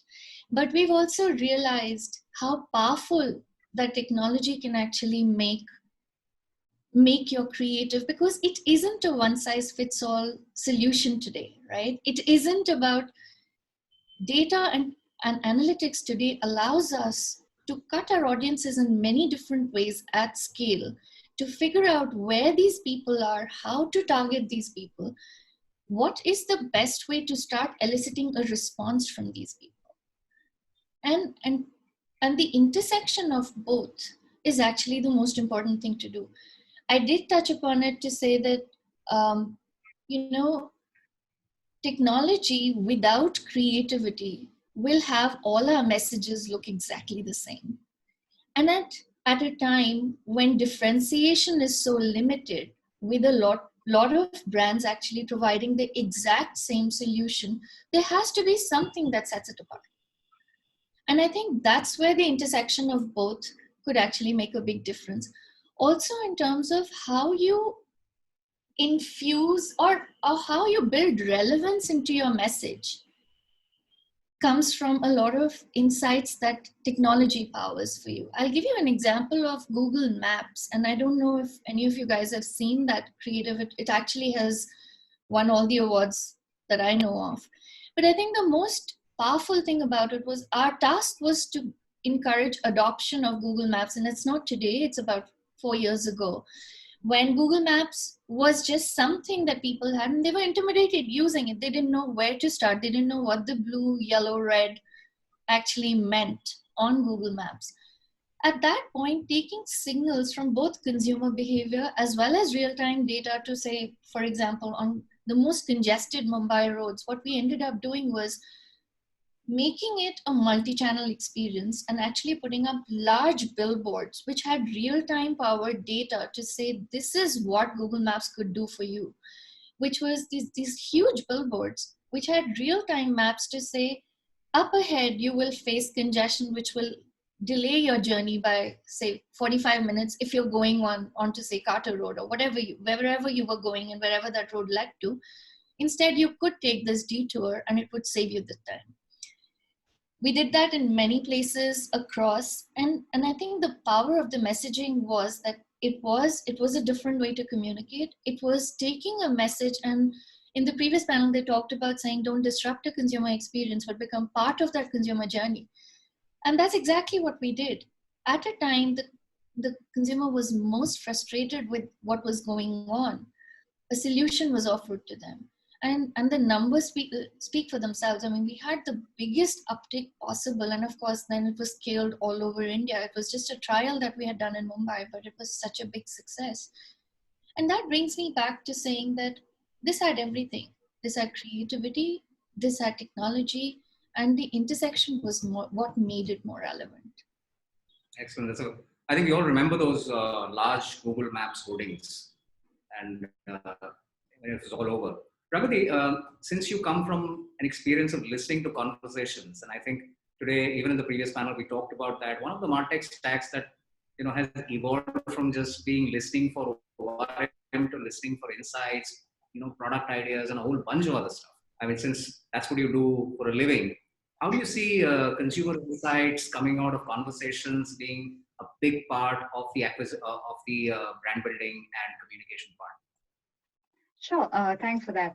So basically, the biggest thing about consumer insights, especially on social, is that the information is already out there. So you don't have to do anything extra to get it. So you don't have to do like a survey or a focus group. And our job as a tech company or even as marketers is to listen for that information. And you'd be surprised at how many insights you can get from it.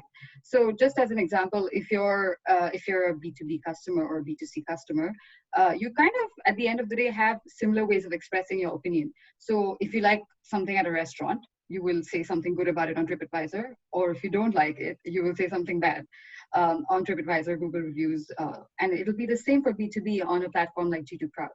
So that's where, you get information out of it. And it's not just about reading a review. So you can look at it with some KPIs using maybe whatever tool, you have at your disposal. It should be, some of them are sentiment analysis, engagement, themes, then insights from not just text, but also images. And that should be able to give you some really actionable insights, and you can bucket your consumers according to that. So just as an example, I'd like to share something that, we did a couple of years ago. We worked with OpenTable. It's a consultancy firm based out of Italy. And their challenge was to find the next location for a pizzeria brand in Italy. It's called Bella and Brava. It's specific to Italy. So the challenge was, where can we find a place where we'll be successful? And how do we do it? Is there a way that we could get information out of consumers? So what they did is they used image recognition technology for this. So the way they went about it is they studied like thousands of images of pizza, in Europe, because that's where the business is based. And, they were just looking to open in Europe. So they studied thousands of images, and they looked at it in terms of also things like sentiment analysis. So how people feel about the image that they've, shared on social media. And this is really, let's say, insightful because it's unfiltered data. So you're not preparing for what you're posting on social, right? You're just expressing your opinion. And based off of this, they were able to shortlist 10 cities and, potential cities where they can kind of open their next outlet. And of course, this was just one of the factors, but it was one of the key factors that they used for selecting their next location. They looked at also some other stuff like supply chain or, logistical issues. And based on this, they were not only able to narrow it down and find a location, they were also able to customize their offering. So this is the part where it comes to just listening to customers and giving them kind of what they want in the restaurant. So they looked at, they were able to identify certain themes like vegetarian options, or stuff like, made in Italy was important. And across these pictures, they were able to find a large concentration of these themes. And they were able to thus tailor their offering accordingly. So they had vegetarian menus, they positioned that themselves with that. And also they were able to show that they're like authentic, an authentic Italian brand, with ingredients sourced from Italy.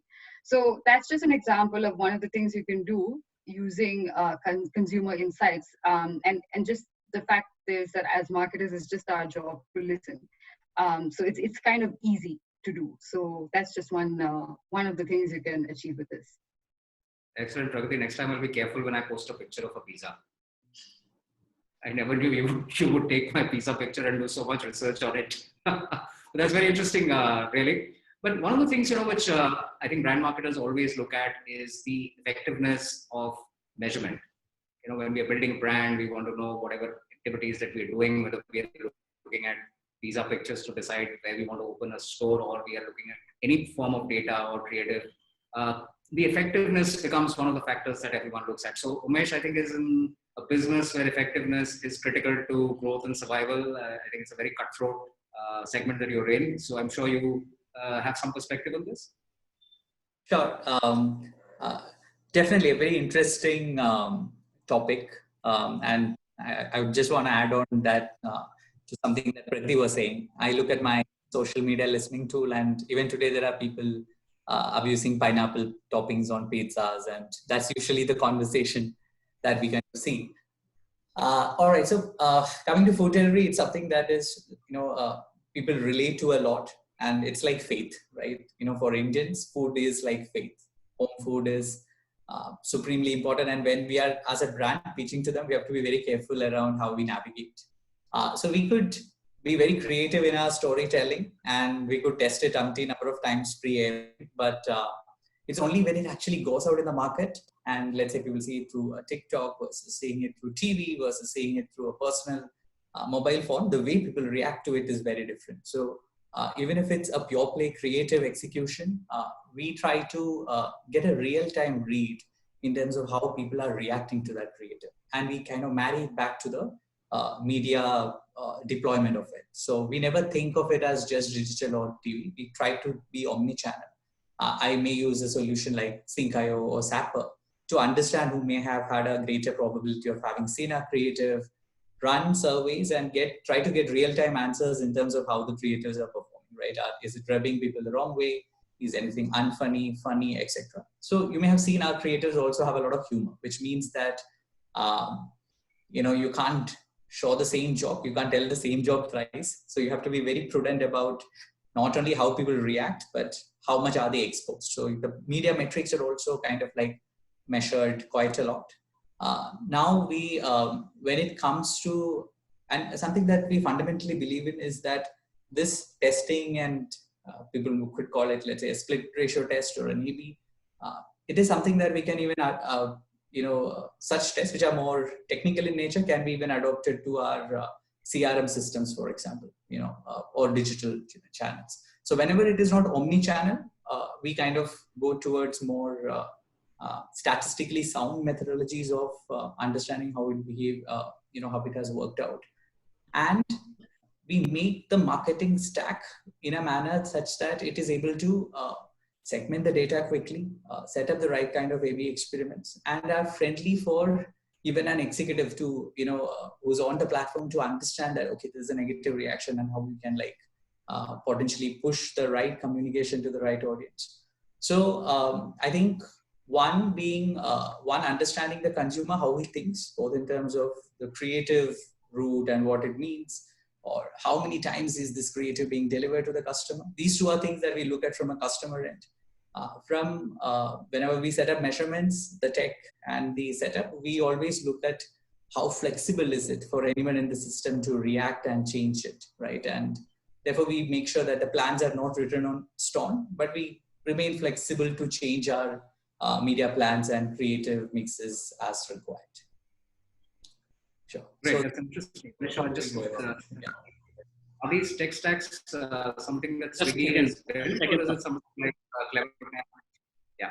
No, I was talking about because there's a thread that Umesh mentioned and something very similar that Sonali mentioned. I thought I'll take a point and collate those two pieces. So what Sonali mentioned about was a high degree of creativity. For Umesh's point of view, there has to be a high degree of creativity, but on the fly, you should be able to ascertain how things are going and make those changes. There are multiple such tools that are available out there that take what Sonali is doing and marry it to the concept that Umesh is talking about. There is something, I don't know if you guys have used Grammarly. Grammarly is something that we frequently now use. A lot of students started using it, and now I think professionally everybody is using it. It helps you define whether the language is right, whether the language is appropriate. Similarly, we recently built something that's a free tool out there for anybody to use. It helps you define the emotion of that conversation. So assuming Sonali had a brilliant idea, but she doesn't know in times like COVID, where she wants to be empathetic, but still generate a factor of FOMO, then by this message, how do you ascertain it has the right mix of FOMO percentage, let's say 52%, and let's imagine Sonali's boss is completely left brain, while Sonali is the right brain mix that comes from an agency. And that's where it becomes very important for you to be able to predict how that behavior is going to be. Having those creators like Swiggy, if I may dare so, Amul did a fantastic job in the good old days, where the creators were damn neat. You would always remember the girl, you would always remember the cricket bat campaign that they ran, and on the fly they would always stay contextual. Like Umesh can listen to the pizza topping, or there is a world and I belong to the pineapple on the pizza world, so I'm a minority here, I get that, but there's a thank you, Justin Trudeau is in our party, so that helps. So the kind of even for those handicapped with a left brain who think with numbers, the stacks today are such that they will help you get over that creative hurdle that a left brain comes with. That's what I wanted to add. No, that's a great perspective. I think creativity or changing creatives on the fly basis, how people are reacting to it is extremely important. I think that's one of the evolutions of creative people, that you don't get married to your own creative and you're able to listen to feedback and be able to change. I think Swiggy's always done a great job. We love your creatives on social. So Nali, you work a lot with data, right? So if you have to deliver great customer experiences, how do you look at data assisting you in building those customer experiences? And customer experience, I think Swiggy obviously is one of those apps which, and this is for you, Umesh. I was a heavy Zomato user, but it's just probably the user experience which shifted me to Swiggy. So that's a win on that side. So Sonali, how do you see this? Okay, so two spaces, and I think for me both are equally important right now. I think, and I think when we talk about the, delivering the right analytics and tools to get to the right customer experience, I think what we sometimes end up taking for default is performance. We do a great job in measuring performance, but I think a lot of times we end up not spending the requisite amount of time at the top of that inverted pyramid, right? Where we say that, how do you assign the right attribution to what is happening, and to awareness and preference? A lot of times we spend a lot of energy and effort at the bottom of the funnel, but what drives to that bottom of the funnel is often ignored. And I think we have a lot many tools, and it's a very binary way of processing data at the bottom of the funnel. But understanding what's working and what's not working at the top of the funnel can actually be detrimental to what happens to your acquisitions and your transactions and what people do, which is why I'm really happy to hear what Malay just talked about, which was to say how a consumer is responding and reacting to a piece of communication. And this is not in terms of actions, but how are they feeling about it? And I think that, along with multi-level attribution, which is true attribution, and in a world where it's not contaminated, because I think we still haven't gotten very far in terms of cleaning up that top of the pyramid kind of measurement solution to figure what's working and what's not working, and what touch point is delivering the right kind of response.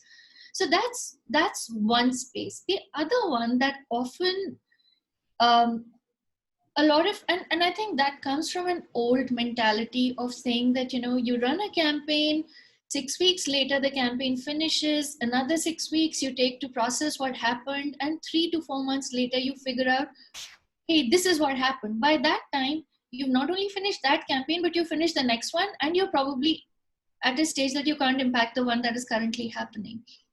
So I think a continuous process of testing and learning has to become part of our DNA if we were to, in fact, be able to do what Umesh just talked about, which is creativity on the fly. Now, on what basis do we change our creatives on the fly? On what basis do we decide what is right and what is wrong if we are not getting the right signals at the right time to be able to influence it? Often in our lives, we don't have the luxury of a long window, and we need to impact it then and there. And I think, and by then and there, I don't mean this instant, but the sooner we can. I mean, we don't have the luxury of 6 weeks anymore. So I think both of these things working in tandem would end up actually making even the top of our pyramid, which to me is actually extremely critical, because getting the right audiences to go through the funnel is actually going to make our campaigns and our marketing a lot more accountable, which is today's ask. And then the right people coming through that funnel also, again, goes back to saying you are building a lot more customer satisfaction, because you are able to interact with them in the way that's most relevant and appropriate to them. Great thoughts, Sonali. Malay, may I come to you? You've been with EdTech, and you've basically been on the tech stack side, as I understand it. You're currently working with a company, representing a company which is heavily into doing everything with data. And something interesting that I saw on your website is segmentation on the fly.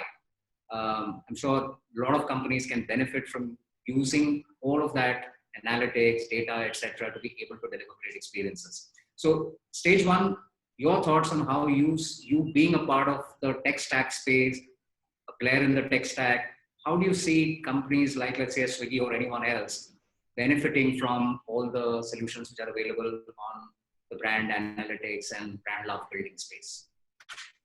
So I'll not be discussing Swiggy because it is covered under our NDA. So let's just park that aside. Sure, I'm sure you other clients you can anonymize and talk about. So let us take an example of a food delivery app that is doing remarkably well today in the country. There are struggles that the country is going through and the whole globe is going through, and that's applicable across the board. But see, there are certain things that I'm just going to throw here, and that will just change the way a lot of organizations, digital first organizations as well, have been struggling. So I was in the edtech space for the last 10 years. Most of it was web delivery. Thereafter, we started moving to an app-based model. Most app-based models, especially in, apart from the K-12 space, which is kindergarten to 12, the app-based model doesn't work. Because to learn, you need a larger form factor. Because mobile or a tablet is a consumption device. It's not a creativity or it's not a creation device. So most of it happened on the web. The other thing was you can't expect a user to stay very engaged in the education space. So there are about 5 people who are here. I'm just going to make an assumption that out of the 5 of us, say 10% of us or 20% of us were newbies, matlab complete nerds. Into studies, we didn't need a faculty, we didn't need a teacher, our life was sorted any which ways, we could have done it even without them. And then there's this larger variety of 70% of the audience, well interested enough because we know the benefits of it, but not motivated enough, not engaged enough. So we didn't do, and accordingly the behavior changed, and that's just universal behavior. That's what a bell curve is. And then there is this 10% outlier, which lies outside, which a lot of faculties or teachers said, not much is going to happen with this kid. I'm sorry to your parents, but yeah. Those outliers did remarkably well, and that's a different point altogether. We now call them right brains. But my larger point is this 80% engaging with them. You have to identify that there are segments within each of these. A segment is anything that you can define by nature, by property. You could do a cohort, but a cohort is basis a time frame. CleverTap is a user retention platform. What it does is, so you acquire X number of users who come to your platform or come to your business. It's a digital business.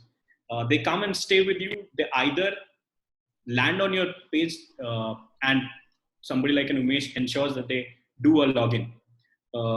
But after that, they choose to drop out. Using the segmentation stacks, what you can do is you can predict. If a Pragati came on to my, let's say, Zomato or a Domino's app, I can predict by the next 3 actions Pragati makes, whether she's going to make a payment on the wallet today, or whether she's going to move out of the platform and uninstall.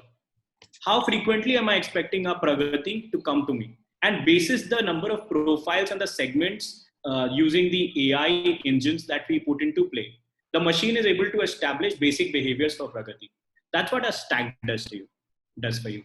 Now, the creativity part that you want to play with it, wherein a Sonali comes in and gives you these 5 beautifully crafted messages, which need to go at these 3 stages to Sonali, depending on a yes or no. And those parts need to be tested even for Sonali, because Sonali is not God. She doesn't know before sending out a message that this message is going to work wonders with Pragati. It has worked wonders with a lot of people like Pragati, who are the same demographic, same age bracket, same economical bracket, or maybe the same operating system of the phone version that she's using.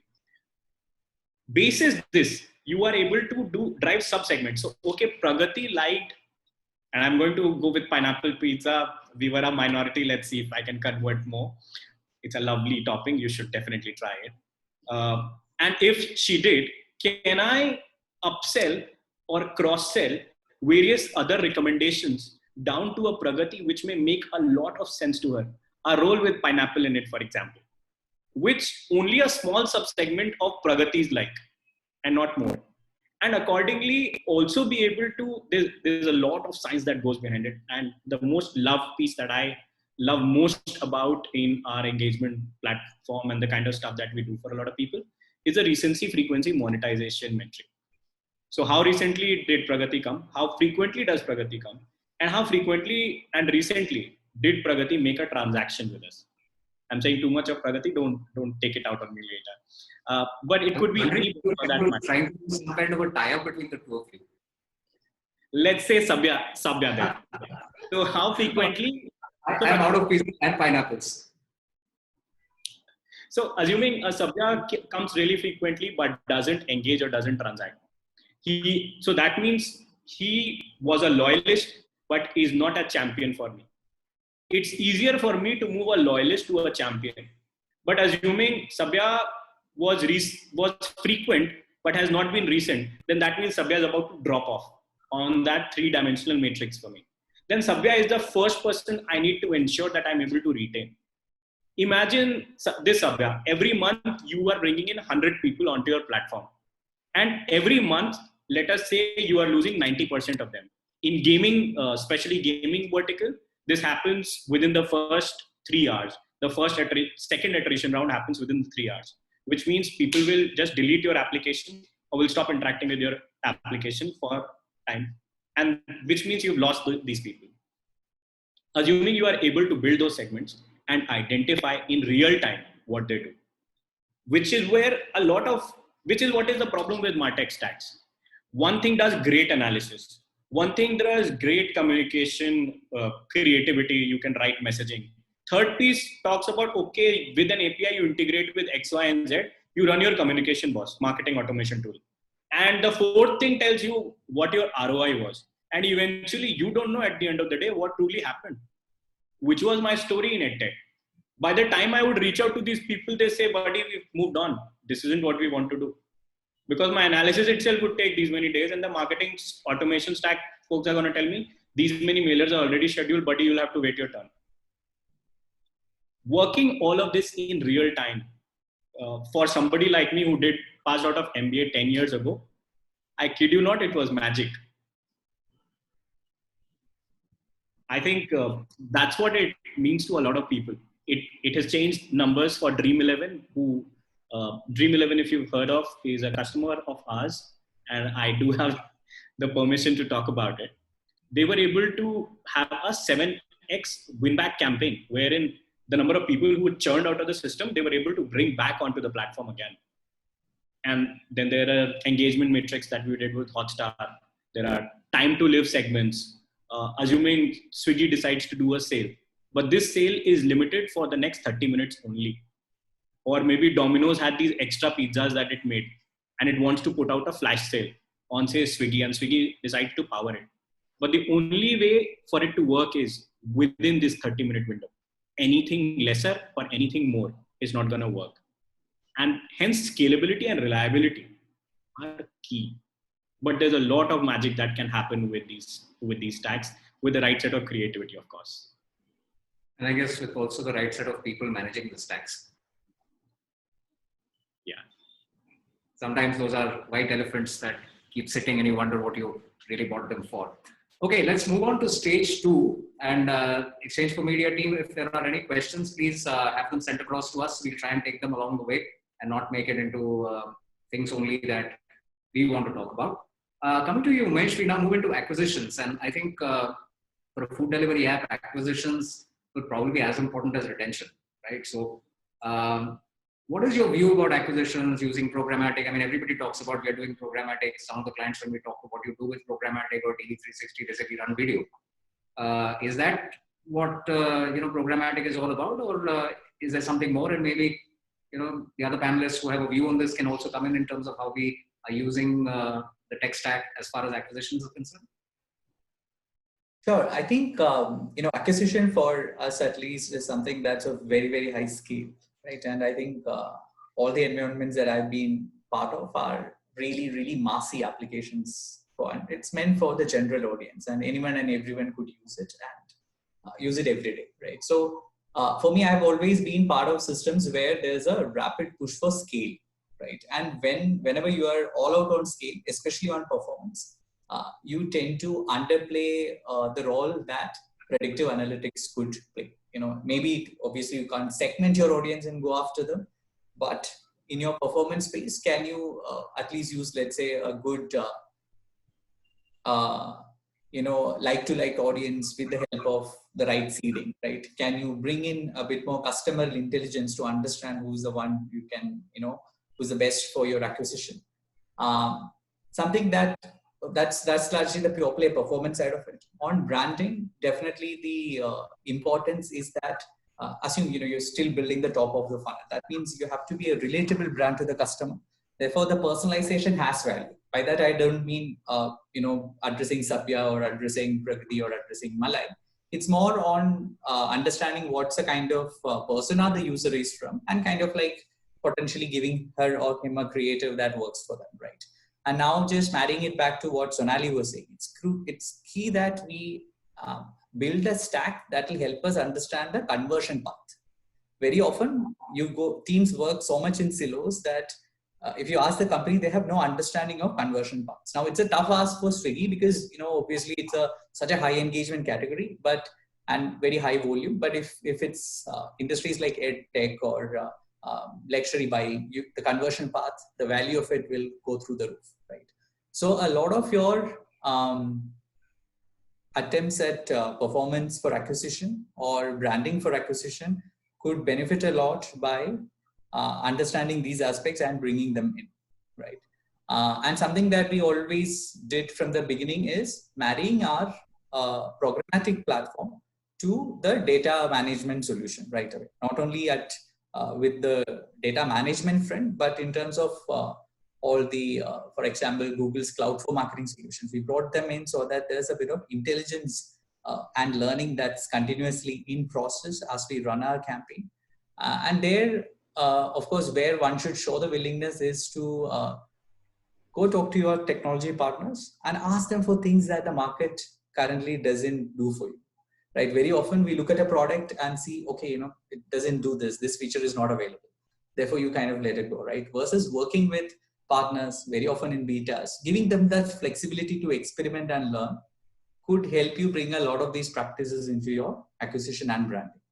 Next piece is just closing in on the conversion analysis piece. Think through how can you carry your exposed audience. Need not be like an ad ID level information, at least on a probabilistic level. The ones whom you know have had exposure, how do you carry them over and give it to your remarketing team? In India, I think retargeting teams struggle to show incremental value anyway. So I think any kind of conversion-led perspective that we could give them could help them a lot. And then, of course, carry it over to your CRM as well as required. So I think that's where we can kind of build a continuity in terms of the consumer funnel. And from our marketing side, we can be more holistic and well integrated in our approach. Great. Questions are coming in, but I think the question that has just come in from Animesh Mishra pertains to the third stage, which is on retention. So we'll take that question when we move into the retention piece. But coming to you, Sonali, again, since you are the one who has all the data and the creativity, how does targeting help drive greater response and engagement? Thanks, Abhay. No pressure, right? All the data and all the creativity. Okay, so I think before I start talking about what is critical here, I think I have a big grouse. Knowing how important targeting is, a lot of times marketers still end up doing only lip service to targeting. And, you know, and just skimming the top of the surface when it comes to targeting, especially in the context of today, when there is so much technology available to be able to target and segment better. I don't know if we do enough justice, and I'm painting it with a broad picture, but still, to a large extent, targeting is largely lip service. And why that bothers me, and I think it bothers everybody if we think hard about it, because everything else follows this stage. Not getting that right messes up everything that you go into next. But that said, I think for me, there are two parts to it, the macro and the micro. And I think often what we end up doing, so for me, I think acquisition has just become almost synonymous with everything which is lower funnel. I don't know if we stop long enough to say that, is it okay to just acquire a user? What happens, what events happen afterwards? And they actually are way more valuable than just getting a customer onto your stack or onto your platform or whatever you're trying to get them towards. Are you happy with just acquiring them? What happens if they never take action? What happens if they uninstall you? What happens if they, make one transaction and go away from your life? So what are you doing about that? I think that to me is a very fundamental question that thinking hard about the funnel does not stop at acquisition. In fact, that's the starting point of the lower end of the funnel, which is critical for you. So I think that's one part of it. And the second is what machines can do beautifully in terms of targeting effectively, we choose to do on our own to a large extent. So today, Google offers a lot of targeting capabilities via UAC, via ACE, and it actually helps you beautifully just input assets, and I mean assets, not creatives, to say that, And then you let the system target according to the right task. And that's not just acquisitions, but thinking hard about that and thinking about the final outcome that you want before you let the machine do the job that it's actually optimized to do. So the point I'm making is today human intervention is actually required more in the macro spaces and the more fundamental spaces of defining the problem, defining who you're going after, defining the objective, and defining what a success metric looks like. And then letting machine learning take over and do what it does best. So that's kind of where my head is at when it comes to targeting, to say, don't try and do what the machine can do really effectively. Instead, focus on the more defining aspects of your marketing campaign. Awesome. That's a great insight. Pragati, a question for you. When we talk about ROI, and since you are in the listening space, you can figure out what everyone is saying about your brand. When we do acquisition campaigns, is there some way we can build some kind of an ROI linkage between what you listen to and the acquisition campaigns? I mean, is there some correlation that if you're doing a great job at acquisitions, you're also getting to hear a lot more conversations about your brand? How do you see this space? Sure. So there's actually quite, one of the basic things that we could do is you can map the spikes in a conversation against, let's say, your acquisition. So let's say you're trying to launch maybe a referral program or, a new TV show or something like this. And, you have a defining hashtag, or you have, just running a simple query for the name of the brand even would give you an idea of the spikes in conversation for this brand or for whichever TV show or hashtag you choose. And one of the things you can do is you can obviously choose whichever KPI you'd like to represent ROI. It can be direct sales, it can be new subscriptions, it can be also subscriptions to your newsletter, and then you obviously assign a dollar value to that.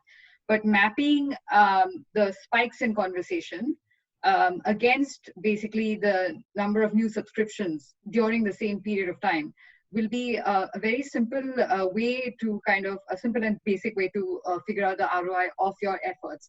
So is that budget really worth it? Is that agency spend really worth it? Is it, it just goes beyond taking a conversation or a hashtag or a video to viral levels. It's giving you way more business insights. It's telling you whether you can work with these guys again, whether your acquisition campaign has really taken off. And so on and so forth. So there's a lot of other data that you can incorporate into this, such as customer feedback data and things like this. But at the end of the day, one of the biggest things that you can do is basically look at the spike in your conversation or the sentiment for your conversation using whatever sentiment analysis technology people have. The one that we have here is powered by AI, and it's quite accurate. So using those kinds of metrics or those kinds of approaches can be very, very helpful to map the ROI just using social. Great. So we're running a little late. So Malay, now this is all your territory. This is about retention, lifetime value, CRM. That's your bread and butter. So Animesh has sent across a question for us, and I think you can take that. How retention campaign is run today for clients without DMP or CDP in place? I think what I'll do is I'll hand it over to you to first talk about retention, your perspective on retention, CRM, maximization of customer lifetime value. How do you win back customers? That's your specialization. So you talk through this, and then maybe you can also handle this question.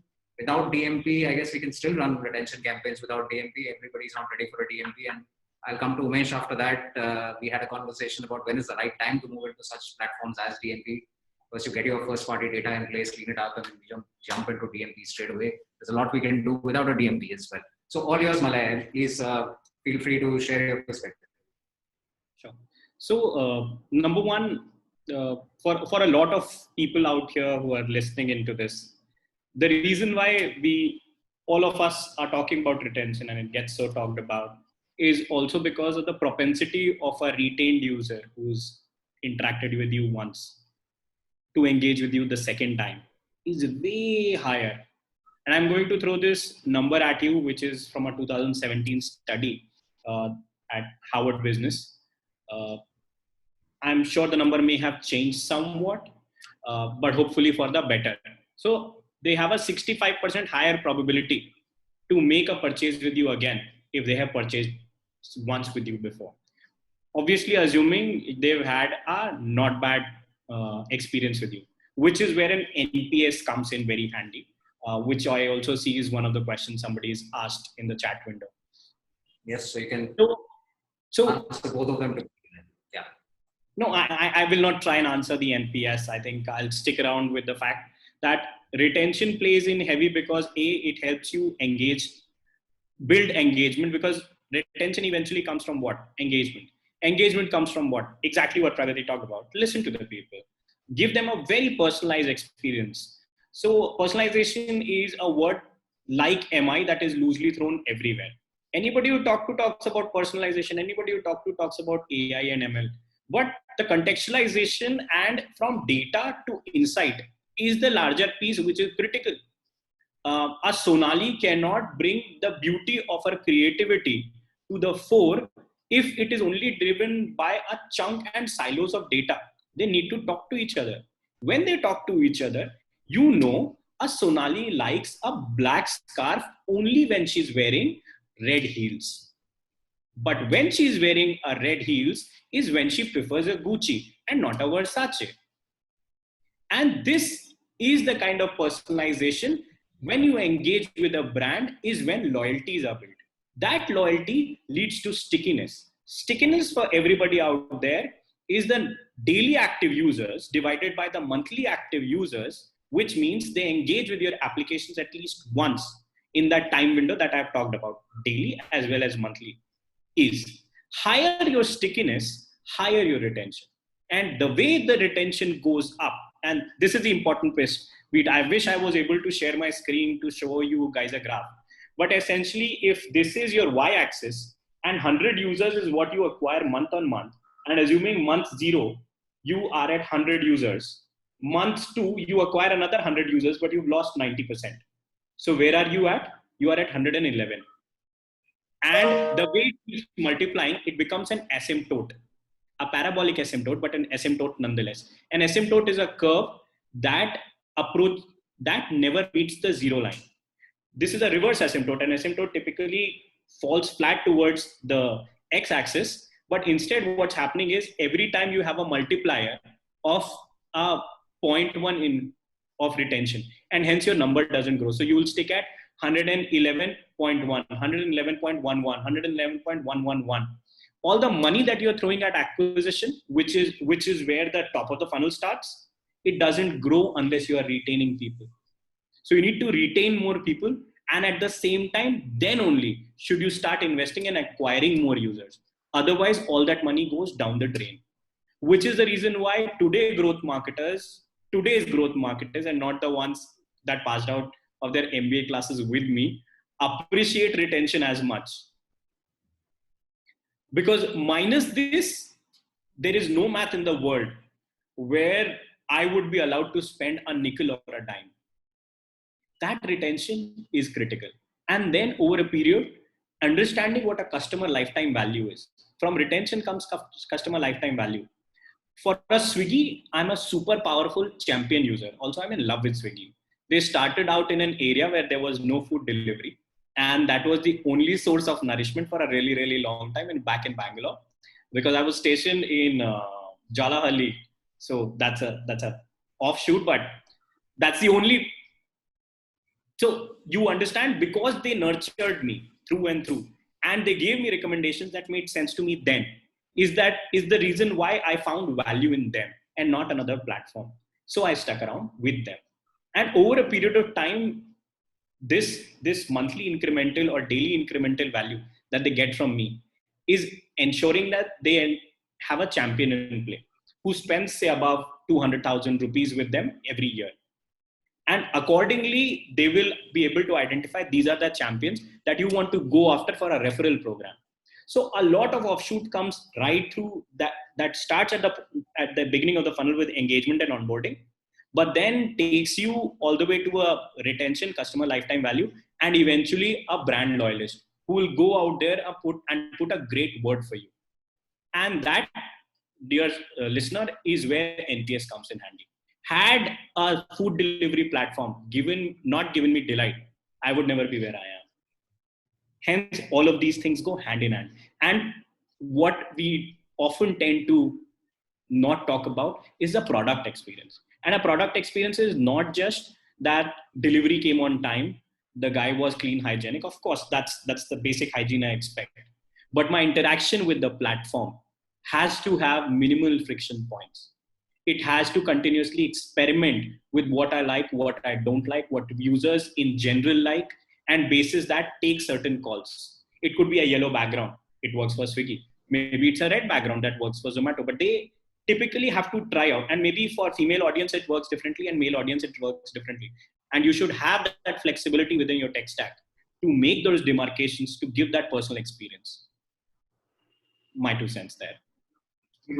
I think we are running out of time. So maybe 1 minute to each of you to summarize the discussion, and then I can wrap it up. If there are more questions, we can, like with the previous panel, take them on LinkedIn, and I'm sure the questions can be asked on the LinkedIn post, and all of you can feel free to respond to them, so our audience can get your perspectives there as well. So starting with Pragati, just a quick summary of how you see MarTech and customer engagement. Your top 2 bullet points. Sure.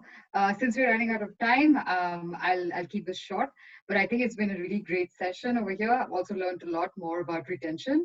I think the top point for me would be that acquisition is pretty redundant without retention.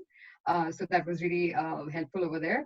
And the second thing is, I'll stick to this, but I think it's always going to be a balance between creativity and data that will take us places going forward. So those are my top 2 takeaways from the session. And thank you so much again for this really nice moderation, Sabyasachi. Thank you, Pragati. Coming to Sonali. Malay has spoken so extensively just now that we'll just come to the last. Yeah. Without his pineapple pizza. So thanks, Sabya. And it was great to find another lover of pineapple pizza with pineapple and pepperoni. But anyway, beside the point, so even if I manage to convince one of you that creativity without technology and the 2 work really well together, I think the art and science is what I'd still like to reinforce. And I think the other point is on acquisitions and defining what that acquisition means, and at what stage of acquisition do you want to actually optimize your campaigns towards and target your people towards, I think is something to keep in mind. Don't just use acquisition as a loose term of just saying, this is what I want to do. So I just want to acquire a customer. What does that mean for you and for your brand? I think it's important to think hard about it so that the subsequent decisions you make actually make sense. And thank you for great moderation, and thanks Exchange for Media for having me here. Thanks, Sonali. Umesh, all yours. Quick summary. Sure, Shavya. I think great session. I think I've also listened to a lot of perspective coming in from specialists across the marketing spectrum. So quite interesting for me personally as well.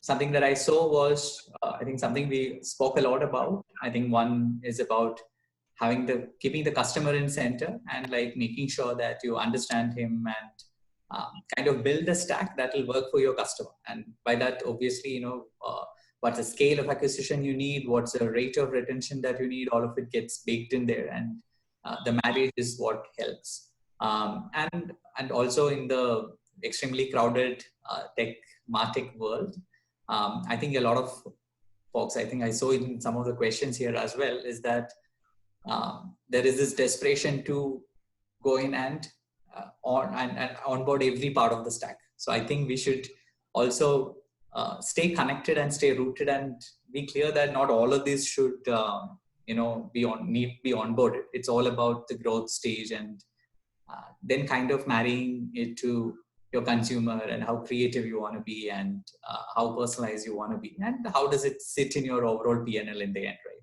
So I think that's largely where I would like summarize. Obviously great connecting with all of you, and I saw a great bunch of audience as well. Yeah. Thanks, Umesh. Malay. So to begin with, question is for the audience. Can you try naming 2 sectors that should not work on retention, or should definitely not have retention. It is bad for business. So try feeding that into the chat window. From this session, a few things that I would want to summarize upon. These were great learnings for me. The kind of listening that Pragati you've talked about, I think that's homework for me. Stitching that creativity into tech stacks, or the ability for a tech stack to leverage on that creativity and build scale. I think that's very important. It has to be something that we as a product company also need to figure out. Then most importantly, I think it's the experience that throughout the funnel, not just MarTech stack, but the product and eventually the delivery, that end to deliver is truly the engagement that you build with a customer. And finally, we shouldn't rush into getting everything out there in the world. Far too many shining objects, but the ROI is important, and we should definitely take a look at the total cost of ownership. Those are my 2 bets. Thank you, everyone. Okay, let me just try and summarize this in one sentence. I think what we are saying is there's creativity on one side, there's technology, tech stacks on the other side, there's data on the other side, there's a consumer in the middle, and we need human intelligence to work all of this out so that we are in a connected world. So we use creativity, we use technology, and we use data, draw out insights, and then reach out to our consumers to not only acquire them, but work extremely hard on retaining as many of them as possible. So great having all of you on the panel. It was really lovely speaking to all of you and getting all your perspectives. And Malay, I'm sure that you're not going to get a single guy who's going to write that they don't need retention unless you're selling drugs or something like that. So, you're in business. Thank you, everyone. While we couldn't see any of your faces like in a real panel, it's great. I'm sure there were quite a few of you who watched us, and I'm sure this will be available on social media for you to see it later as well. If there are any questions, please feel free to comment on any of the posts, whether on Twitter or LinkedIn or any other places where this is shared, and I'm sure the panel will be more than happy to come and answer your questions. Thank you, everyone, and thank Exchange for Media team, Priyanka specifically for working with us over the last week or so to get us here. And just as an anecdote before I sign off, first time after 90 days that I visited office just to get a clean wall behind me. Thank you so much. Thanks, everybody. Thank you, everyone. It was a very insightful session, and thank you for giving your valuable time to us. Thank you. Thank you. Have a nice weekend. Have a good weekend. Bye-bye.